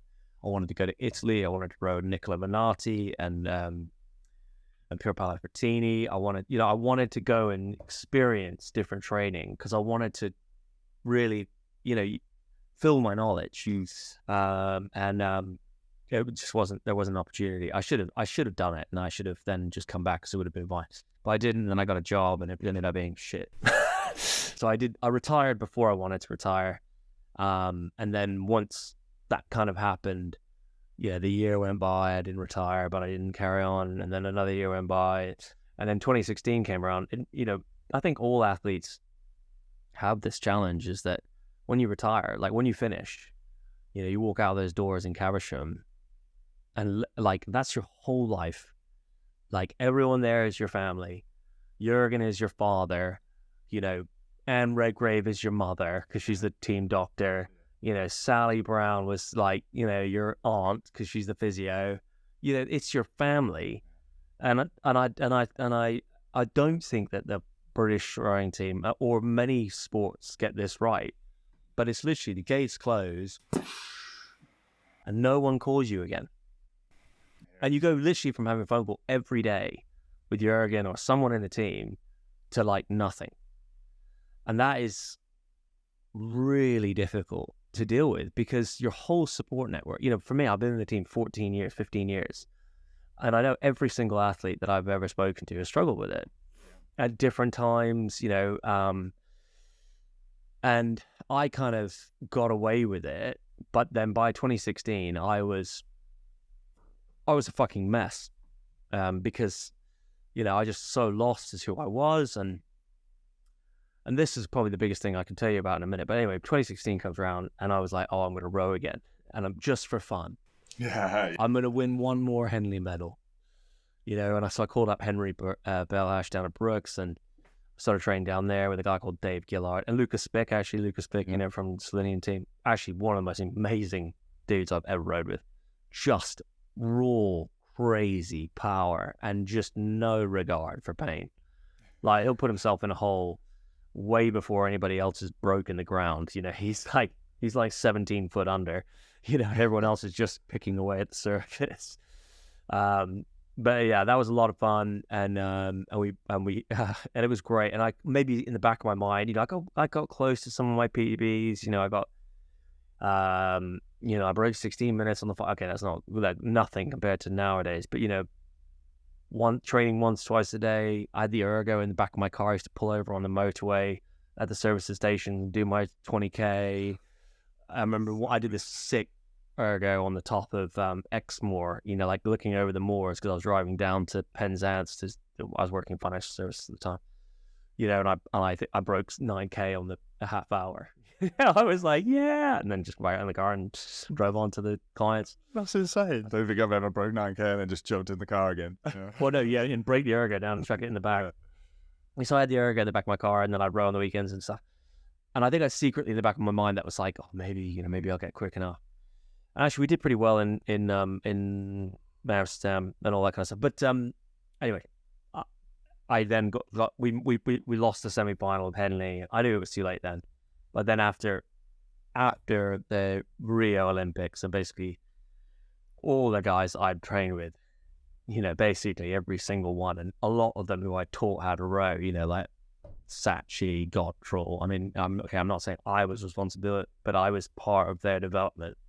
All freaking won. They're all the ones I came up with as well. Yeah, they all won, and I was just like, bollocks. I was only getting better. And Andy and Pete had a tough couple of years there, so maybe it would have been different. And I don't know. But I just, as soon as that happened, I just fell off a cliff, and I had a massive breakdown and became a total twat. To my family, and and a lot of people do that, and I had problems with alcohol and all sorts of stuff, which, to be honest, I've had since I retired and only recently got on top of. But I think wrapped up in that is, and I think this is the biggest piece of advice, and it's only something I recently found out, is my whole identity and my whole life, because I started it, when I was 15, 16, was being this Olympic athlete, this kind of unbelievable person. And then that disappears. And then my only identity was within associations that I was part of. And because I wasn't part of anything strong enough that I believed in, or that I dreamed, that was my life dream, everything was kind of inadequate. And it's only recently that I realized, I worked very hard with, like a psychotherapist and all that kind of stuff, to really identify who I am without anything. So I can be me, but not associated to anything. Yeah. And I think that's the biggest thing that they could get right, or sports governing bodies could get right, is help athlete. And it's very difficult as an athlete for you to even give a shit about that, but it's coming. Yeah, it's coming, and it's going to hit you hard. Is to understand your identity as a human being, disassociated with anything that you're doing. And I was a twat. I mean, so I did as well. Like, I remember, coming when I was struggling towards the end of my career, sort of becoming obvious that I'm going to do something else. And my dad was like, "Well, what are you going to do? What are you going to do? When are you going to do?" I was like, the second I start thinking about life after rowing, I may as well quit. Yeah. Because if I'm not 100% here, it's not going to fucking happen. So I like to just wouldn't even do it. And then you just, your whole family, your friends, everyone, you're Tom the rower. Every Christmas you get something with a rowing boat on it. You get some kit. You get a Beijing t-shirt. And it's I had a bunch of mates, a different kind of bunch of mates from back home. It's already started calling me Olympic Tom. That was my fucking nickname. Yeah. And then all of a sudden, it's not there and you don't have it. And like you said, I think the other thing as well is it doesn't happen straight away, because there's such a huge release. It's like, oh, fuck. Yeah. Pressure's off. I've got my life back. It's 4 years. I can go and party. I can go and do this. I can go and do that. And it's all good for a bit. And then you don't get to choose where it hits you. Yeah. It just hits you. Yeah. And particularly if you're an athlete, no one breaks your world record or no one wins at the next Olympics, you almost keep it going for another 4 years, and you're that legend and all that kind of stuff. And it's super tough. It's super tough. But I've learned a lot about myself going through this process, and I made a hell of a lot of mistakes that I'm definitely not proud of at all. But I'm now at the place where I have that peace within myself, but that's only by a heck of a lot of work. Probably as hard as I worked at rowing, on my mental, my self-awareness, my understanding of who I am. And I think there's a lot of athletes out there who, amazing athletes who are gold medalists, who on the outside probably look like they're fine, but probably not okay. And I'm just one of those people that expresses it. I wear my heart on my sleeve, so it comes out pretty big time. So and I think if I understood that like I do now, I probably would have been a better athlete. But it's so different, because obviously when you finish your career and your training, you have to change absolutely everything about your life. The way that you eat, you cannot consume anywhere near as many calories as you were when you were training full time. your time gets filled up so completely differently. Yes, you're not accountable to anyone like for training, but you still have to be accountable towards something. And that really does take time to figure out because, if you realize that, for example, when you finish your rowing career, whatever age you picked up rowing at, so I picked it up at 14, and then I finished when I was 20. So then that's kind of like I'm starting potentially what other people who didn't pick up sport, I'm starting that at 20, so I'm potentially a few years behind. So technically, I'm in baby steps of being an adult. If someone gets out of, well, if I used to joke. I used to joke. I'm living the life of Peter Pan. Yeah, you don't grow up because you're fed, you're clothed, you're looked after, you're physio stuff. Yeah, it's the same thing. Like for me, in the middle of those two. But yeah, you only really start life post. Yeah, right. And I had a kid, and I had a house, and I had taxes, and I had a mortgage. And then suddenly you're like, oh, And the other thing is, when you quit, and all your other mates don't, like, you don't get to see them at all because they're still doing this thing. They're still at Caversham and they're still going on training camp and all that time. Like you said, even the support. Like for me as well, Sally. I'm sort of really annoyed at this. I saw Sally Brown at Bisham the other day. We're going to fix some ergs, and I felt a bit too embarrassed to say it, but I really wanted to say to her, like, thanks, because like when I finished in the team, like it was actually at Bisham, we did a weight session, sat me down, and Jürgen was like, I'm sending you back. Yeah. At that point, I was like so mentally done. I was like, yeah, I'm good with it. But then like I never got to go and see Sally and be like, this person that fucking kept me. She's had like shouting matches with you, like he's not fucking going around today, like his back's fucked, And I never got a chance to be like, thanks. And that's something I also read is like there are so many people. I mean, there's so many people who were like so influential in and so supportive in making my rowing career happen, and I don't think I really thanked them enough. Like you just don't know when you're going to go, I guess. Yeah, I don't think I really thanked like all the people that were behind my career enough. But I will do now. Yeah, this is a big thank you to everyone. Go along with it. Yeah. But no, it's just true. It's true. Things you learn, yes. I'm regret. I've never seen her since the last time my back blew up, and she got me.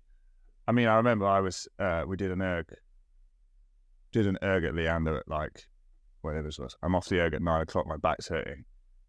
I get an appointment with Anne at 10:30. I'm in Milton Keynes having an injection at 2:30. Yeah. I mean, it's amazing. There's some of that support was just incredible. But yeah. I wanted to like also just say like where do you even like begin to like look for when you finish rowing? I want to like really go into this because there's a lot of athletes who are now just finishing and they're lost, and it might take them like years or months and stuff to figure out. And like I understand it's different for the individual, but where do you even like? Well, I think it's difficult because I went through the change of rowing. So I came into the team post 2000, and I think pre-2000, pre-Sydney, 96 was the first time that lottery money came into it. So you had a lot of those guys in that team in 96 to 2000 who they had to work before to support their rowing. So in a way, and I did too. I had to at the beginning of my rowing career. Well, I was supported by the UK Sport, the lottery, and that made life training a lot easier. So looking back to those guys that retired 2000, 2004, Matt and James, they can't really relate because in a lot of ways they really did carry on developing their life outside of rowing. Now, I know that James has struggled and different guys have struggled, but they always had enough going on. It wasn't as institutionalized as what we. But post 2000, 2004, 2003, 2004, it really, and then 2004, Caversham opened, and Jürgen, was like straight in there, beach towel down, like a classic, German. This is my desk. These are my boat racks. Piss off, and we never left. That was it. We never went back to. I mean, we did train sometimes down at Leander and stuff like that, and that was tough. And it was institutionalized. And so there was no one, retiring. I think even in Beijing, you had guys like Josh West and Tom Stallard and, Tom Lucy went into the army. Al Heathcote came back after a career in the army. So those guys, And then it went up another level between 08 and 2012. And so what I would say is, like, you should be able to lean back on the guys that have gone before you, or the guys and the girls that have gone before you. And I think that was probably how it worked, in the past. Mm. And also I think it was amateur enough that there was always a foothold somewhere. Whereas, I think it was unknown for British rowing 08, 2012 in particular, 2016. And I know that a lot of guys and girls have really struggled. Some are lucky that they're very academic and they'll walk, they've been to Oxford, Cambridge or whatever, and they'll walk into a job. But I think even they struggle, but there's enough going on that, the career is pretty defined. So now what I would say is, I think, there's enough of us now that have gone through the process, that have had to do this soul searching like I have, and also understand the psychology behind it. I would reach out to people like myself, and speak to us and get that advice, but also keep that support network going. Don't have one or two conversations and then let it go.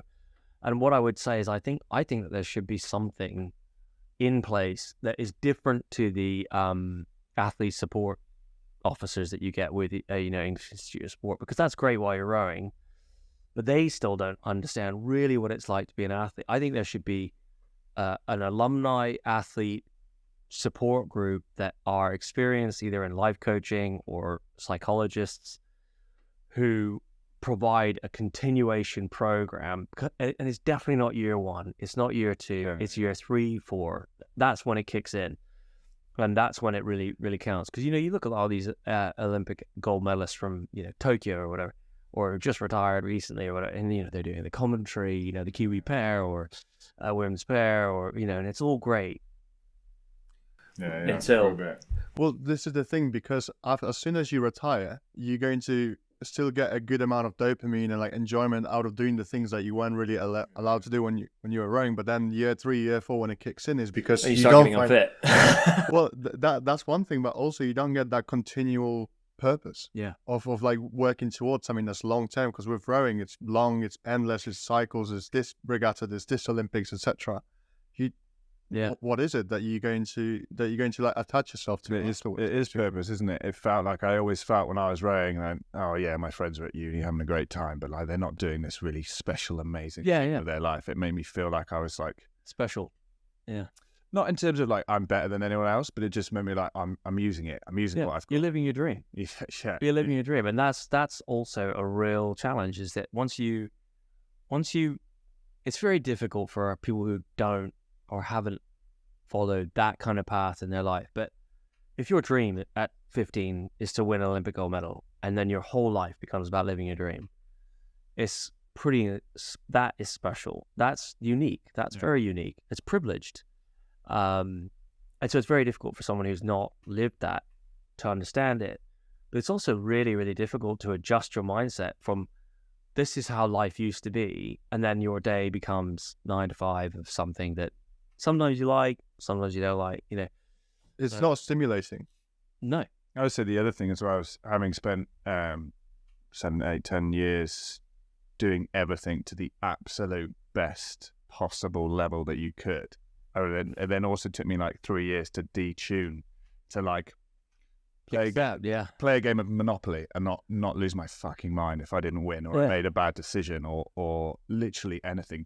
Doing a cycling class at the gym. My wife started saying, she said, come and do this spin class at the gym. Right. It's really chill. Just this spin class is chill. And I went down. I would go down there and I would try and chill. And we sort of know the instructor. And obviously, knowing I was a big guy, I was all right. Every now and again, he'd sort of come in and be like, "Oh, is that all you got?" And this fucking monster would erupt in my mind, and I'm being sick at the end of the class. There's middle-aged women, and I'm losing it. And there was another one when I went, and I was, no, this time. Or you get told off for sweating too much on the machine. Yeah. This time I'm serious. Isn't that what I was supposed to do? Yeah, that one when they kept. Yeah, I went to one gym once, and they please put some shoes on while you're on the rowing machine. They had these signs on the row machines, and they were when the gym's busy, make sure you don't use this for more than 10 minutes. What's the fucking point of me being here? But I did one spin class. I was like, I'm going to ignore the coach. I don't care. I'm going to chill. I'm just going to chill. I'm just here to do a spin class with my wife. And then this fucking random guy sat next to me. I just see him like glance at my screen, and it's just boom, gone again. Like it was just like, fuck you then. Like I'm gonna like, it wasn't even close, and he didn't even know we were racing. Yeah. And it took a long time to do something for fun again, like to just accept that you don't have. No. I mean, it took me ages.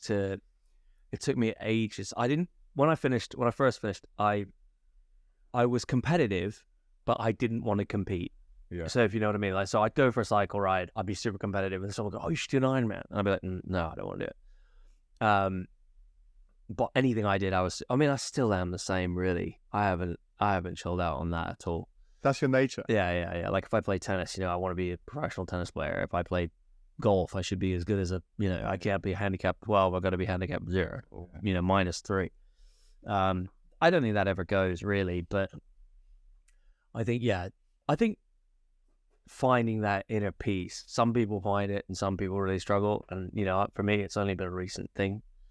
So yeah, but that's also what makes us good at riding, right? Good, that's what pushes you. I had to be right on the edge, like all the time, every session. And the only way to do that is to have that kind of something slightly wrong with you, right? Yeah, I definitely think there's something wrong with everyone. To seek pain, Yeah, and rewrite it in your brain as pleasure. Because you seek it, you want to feel it, because then you're working hard enough. That's how you go. Yeah, like 15 minutes into the half hour, and then you hear your body go like, I can't fucking do this, and you're like, here we go. Yeah, it's that dichotomy. It's that dichotomy of seeking it and hating it. That kind of seeking it and fearing it. I remember when you first race as a junior, as a kid, and you're afraid that you might die, in a race because you're going to go that hard. And then the funny thing is when you're like later on in your career, is like you still got that fear of the pain, but you're not going to die. And then it's more a question of, well, how far can I go? How much pain? Jack Beaumont said I really loved the way he worded it. Into Tokyo, they knew they had a really, really tough semi-final, and he was like, I was just scared.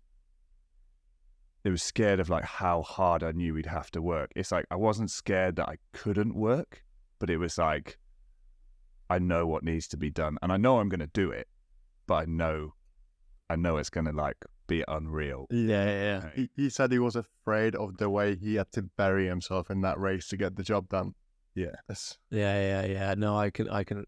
Yeah, some of that. Like we raced in. Well, I guess they were in Tokyo as well, but like the pain that you could get in some of the hot venues, where I remember Japan. We raced in Nagano. I think it was Nagano. And that's the first world championships I won. And we were so much the better crew.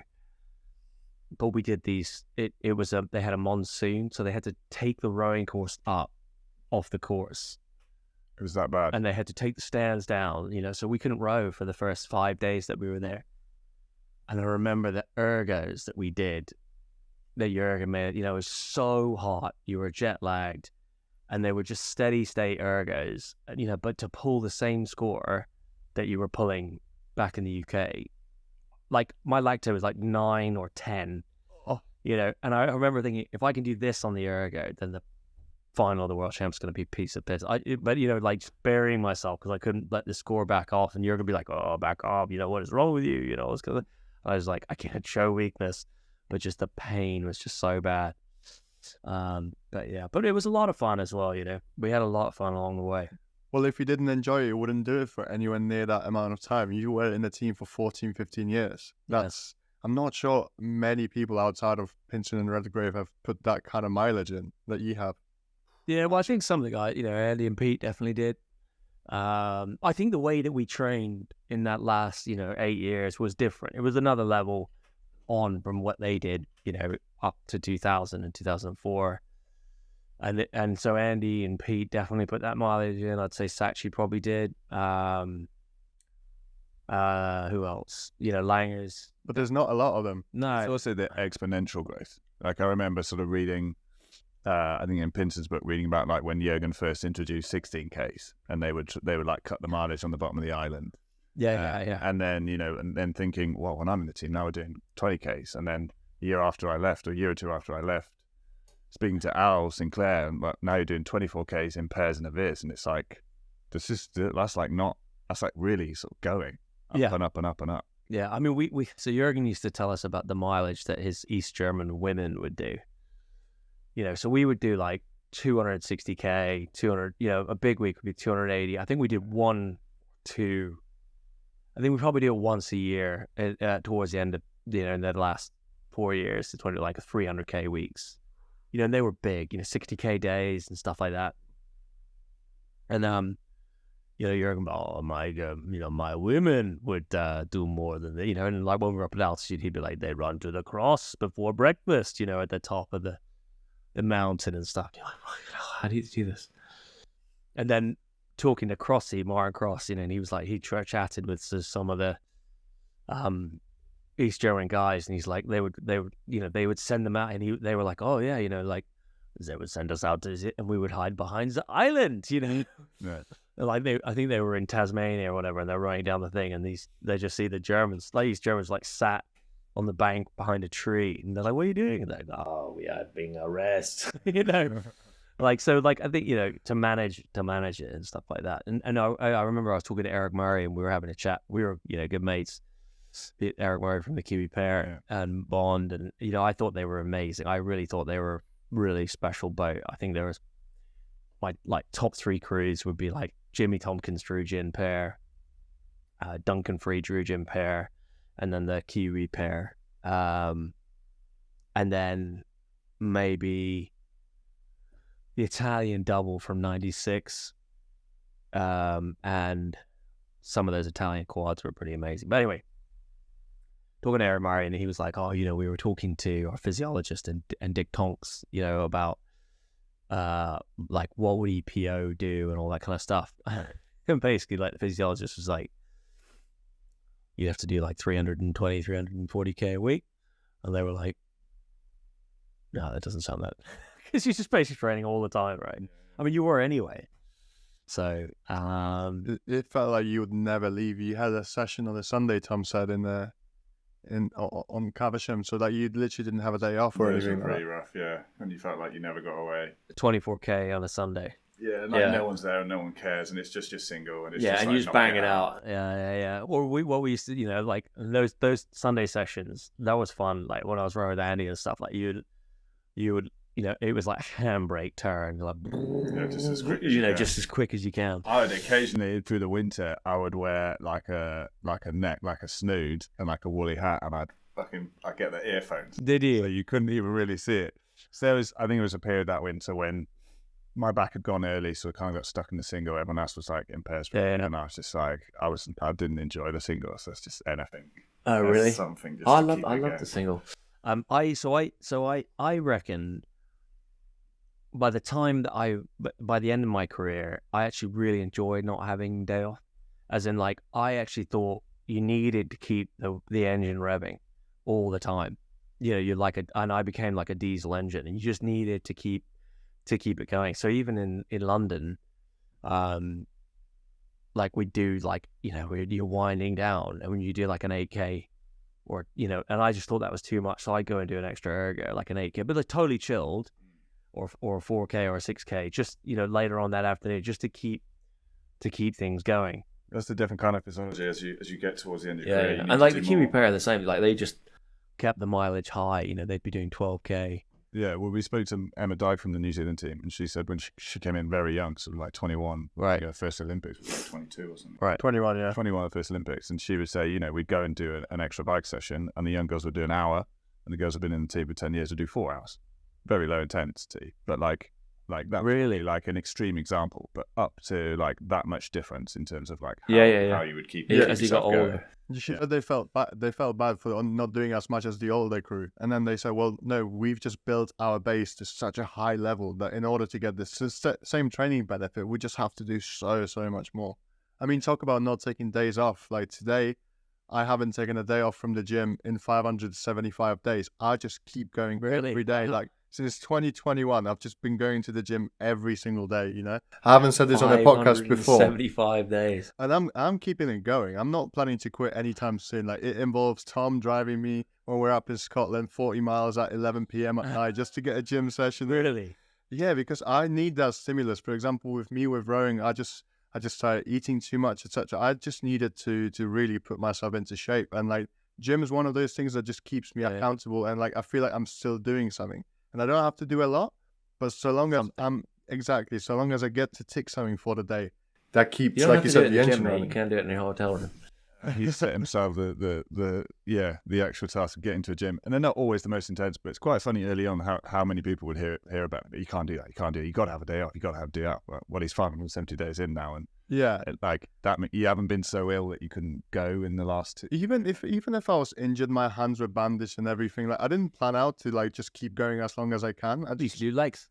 Yeah, exactly. Yeah, just split it up. But now it's that rowers mentality, because your initial plan was like maybe 6 months, and you're like, well, could I do 365? And you hit 365, and you're like, well, could I do 5? And then you just can do 1,000 days. Yeah, that 1,000 takes me into September next year. So I'm keeping it going. I want to see when life forces me to take a day off, and particularly it's with the gym because it's just that one level harder. Like, home workouts, that's okay. But going to the gym every single day, that's just that one step harder. So I want to make it difficult. I want to have something that I know no one else is doing. So then when I can't eventually go to the gym that particular day, then it becomes home workouts. And then the streak kind of gets reborn and in Phoenix from the ashes into a new thing. Yeah.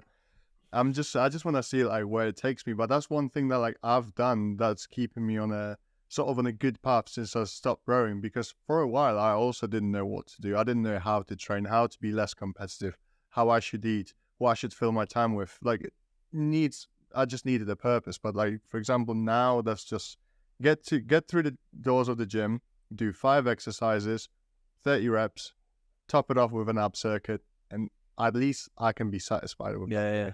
And then anything else is a bonus, really. Yeah. I mean, I didn't work out for basically 18 months. I didn't do anything. And I just felt so tired and so shit. And I started about 4 months ago, and it's just great. But yeah, I didn't do it, and I was so depressed, and it's amazing how much, physical health just ties completely into mental health. Massively, yeah. And so many people are talking about that as well. Yeah. How could one exist without the other? Everything, yeah. Yeah, so I run a coaching business, so it's physical health, mental health, nutrition. It's called Ardua Performance Coaching. Ardua is the Latin for overcoming adversity. And I think if I know anything, it's about that, or certainly resilience. I've screwed up enough times and fallen down to know how to get back up again. But yeah, that's really focused on, I think that in particular, there's a massive challenge for men's mental health, particularly between like 35 and 55. I've been through it, I've had alcohol problems. I've had, problems with all sorts of stuff in life, and I've overcome it, and I've got this solid platform of life change for the better. I'm a qualified life coach, and I'm doing my psychotherapist qualifications in the background now, so that would take 3 years. That's amazing. So I really want to have the kind of clinical psychology knowledge behind it, and that's what I want to do. And I want to help people.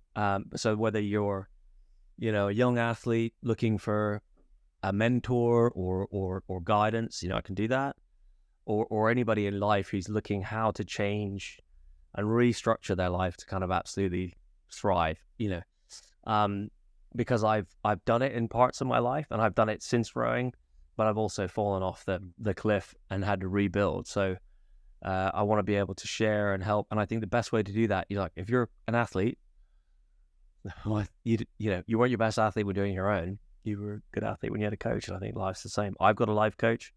I think it's great. So that's what I'm doing now. But I'm also doing work in financial services, helping do fundraising for private equity, a couple of interesting private equity funds that are positive for the environment and sustainability. So that's good. And also the physical health training. So like trying to get people fit. I love it. I love training with people, and I got enough knowledge that I know what I'm doing. Definitely. So yeah, but I'm all about movement, mobility, and being outside. So not in the gym. I love that. I think the mentor-mentee relationship is one of the only types of, one of the only types of relationships that almost never fails. Like whether that's in the army, whether that's in sport, anywhere else, there's a reason why people don't get just left to their own devices to go and figure shit out. Just go on YouTube, like how to become an army soldier. Like, no, you need that someone who's been to that level that you're trying to get to guide you and sort of remove the obstacles. It just makes you focus on the path. So I think that's really awesome that you're doing. Yeah, the most rewarding thing about, like you said, one of the things that stepping back from rowing, missing, one of the things which felt like such a waste was like I've built, for 10 years I've tried to be the best at something, and now I'm not going to use it again. And then like getting into coaching I never thought I would coach, but it felt really like rewarding, like being able to impart that knowledge on other people. And with my business, everything was only able to coach at sort of a lower level, so there's a limit to how much I could help those. And part of starting this was like, if we can impart some of that knowledge and speak to some people like you and all the other people we spoke to so far, and hopefully a lot more, and impart some of that knowledge and give people the chance to learn things without having to do it the hard way. Like that's what's kind of really exciting about this. And lead other people to people like yourself as well, who are now trying to help others on their journey, and whatever that is, whether that's in sport or just in business, life. in life. Yeah. I mean, look, I worked for one of the big four, accountancy firms, biggest corporate, one of the biggest fund managers in the world. I worked for some of the best startups in the world who are now unicorn businesses. So I understand that, but I've got all this knowledge from, when I was doing that, I really never really utilized all the experience that I had from rowing, and effectively what that is. I love coaching. I love coaching athletes. I coached the US men's team for 3 months. They got a bronze medal that year. I love coaching people. I love helping people. I absolutely love it. That's why I'm doing the clinical psychotherapist degree, because I think there's privileged people who are having challenges in life who can afford a life coach, but I think there's a lot of people, addicts, all sorts of people who just get stuck on hard times, and I've worked with psychotherapists who have been so positive for me. So that's what I want to do, and I really want to just help people. That's awesome. So if you want any help, I'll do a free 1-hour consultancy session. Just hit me up. What's the best Alex M. Partridge on Instagram. We'll post the Instagram and we'll get everything down with it, and we'll put a link up on the website and stuff as well. Yeah, for sure. LinkedIn as well, email. Yeah, alexpartridge08@gmail.com and alex@arduaperformance.com. Awesome. We'll make sure that's there. Awesome. Cool. Or is it performance coaching? I don't know. I have to work it out. We'll get it there. We'll make sure we get it right. Leave the link. All right. Video. 3 questions. So we normally ask some questions at the end. We normally do quick fire rounds. Okay, go on. So one of the ones that I like to ask is like, obviously you've rowed at so many different venues, trained at, you had experiences being on different rowing lakes. What are some of your favorites, like top 3 favorite lakes, rowing venues? Oh, well, Lucerne, La Rotzie is like rowing Mecca. Yeah. Right. I won at Lucerne. Well, those are the 4 in the 4 times. And there's nothing sweeter than being like 2 lengths up, cruising into the 1,000. When you got Rick smacking down 10 of the biggest, when I'm just calling, right, okay, here we go. And Rick just pumps 10 big ones and you're like, boop.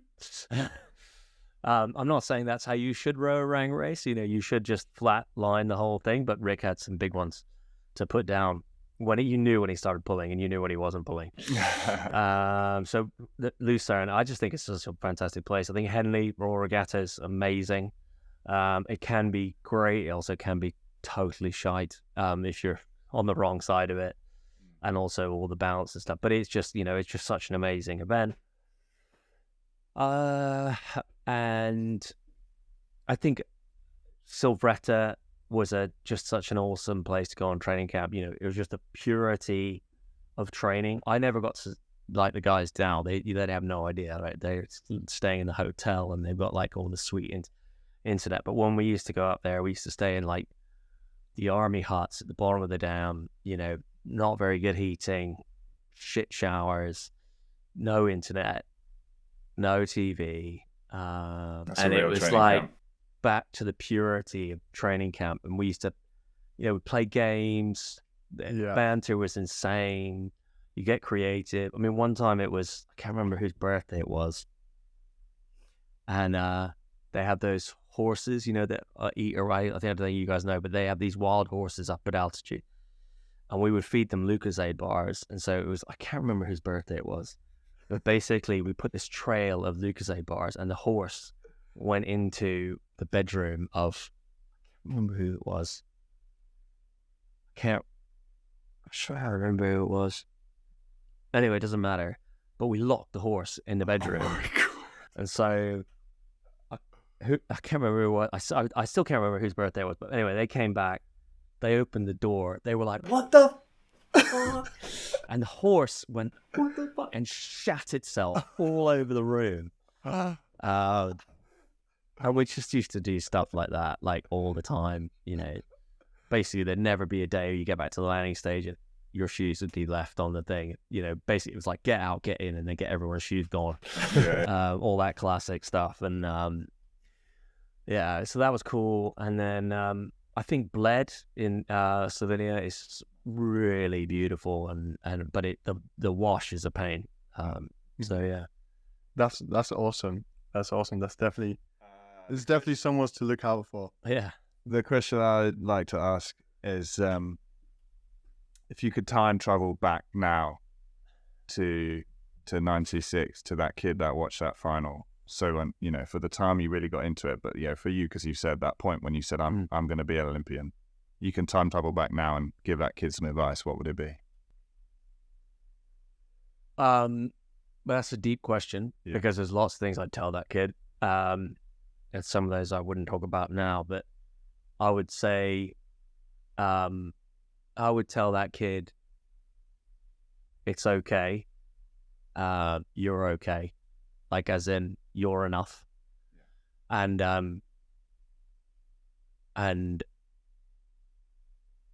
I would say you're enough and don't worry what other people think about you. You're enough, I would say. That's a good one. That's a beautiful answer. Yeah. Similar to what Henry said basically, and was like, yeah. And it's funny because it's from a silly film, Cool Runnings, but I always go back to the quote when he asked John Candy, why did you do it? Why did you cheat? And he says he lost sight of what it was all about.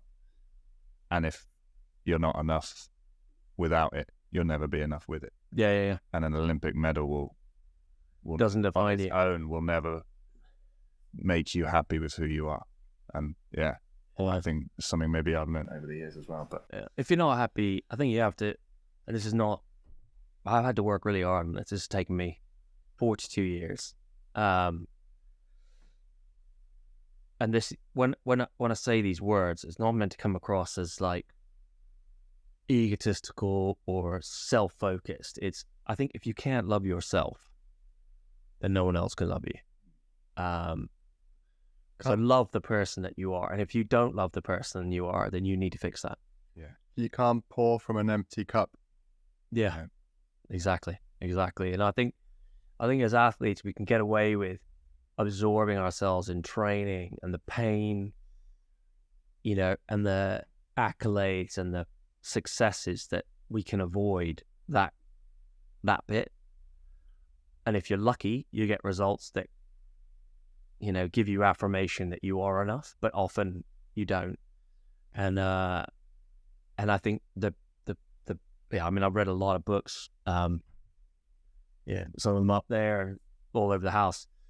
I think starting with loving yourself first, liking yourself, understanding who you are, and then everything else goes from there. It falls in line. So I've just got one last question, and I think this is going to be a really interesting one to ask because you've just been around and rowed with so many of rowing legends, and you are one yourself, absolutely, hands down. Who was your rowing idol and the person you've looked up to the most during your rowing career or after? Yes.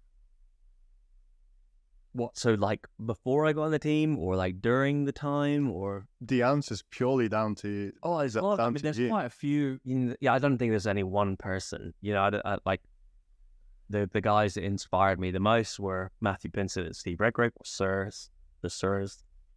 So like watching them,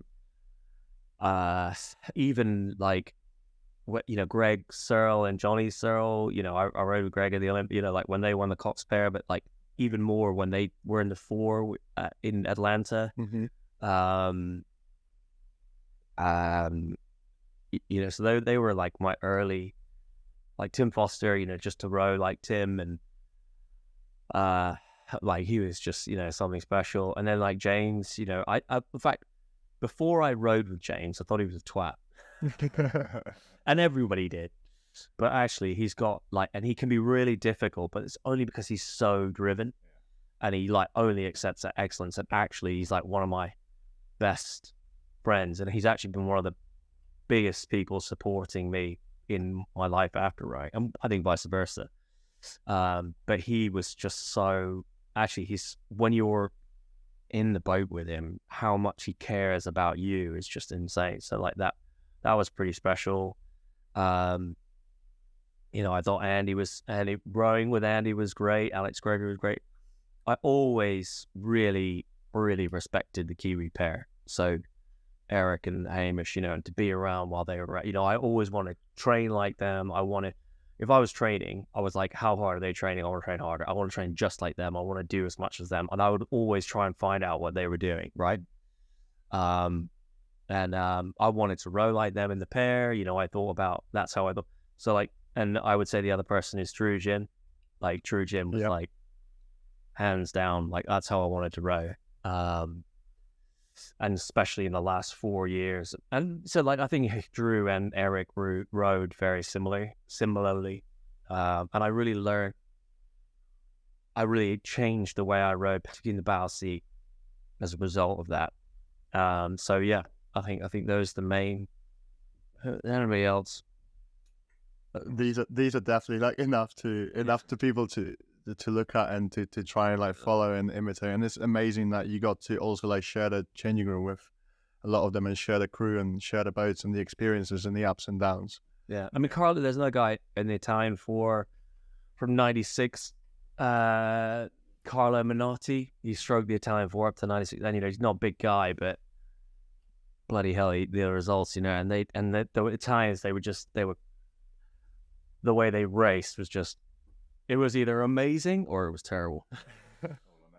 No in between. Listen, Alex, thank you so much for this. This has been absolutely incredible. Not just hearing the stories, but also your experiences, what it was like from your perspective, just going through the absolute ups and downs, through the Olympiads, through trainings, through, what it's actually like to be a true Olympian and a true professional rower, like, dealing with all the challenges and the hardships and all the goods that come with choosing that lifestyle. And I just wanted to say, like, it's been an absolute inspiration, and thank you so much for this chat. Pleasure. Absolutely, yeah. Would love to have you on again at some point and talk about more. And I really hope you get to fulfill your new purpose of like helping people, and others can learn and draw great conclusions from so many of the experiences that you've had. Thanks, mate. No, I appreciate it. Thanks, guys. I echo the same sentiment. It's been incredible. Thanks for coming on, and it's just been unbelievable to hear through the story and the ups and downs and everything. And I wish you the best for what's going on next. And absolutely world class athlete for so many years. And hopefully the further you get away from it, the more you see that's the thing. And I don't think anyone wouldn't put you up there with all those names that you've put up. I certainly put you up there as well. And like I said, you used to be on my wall at home. So yeah. All those medals are a huge testament to that. Yeah. No, I was very lucky that I rode with some great people in my career, because it doesn't happen without everyone else, right? I think this is one of the King's birthday party medals in here. They've all got mixed up. Just as important. Anyway, thanks, guys. Thanks for coming here. Thanks for coming to my home, and well done on the whole thing. It's really good. Appreciate it. And remember, the last stroke counts. Absolutely. So on that note, easy there. Cue the music.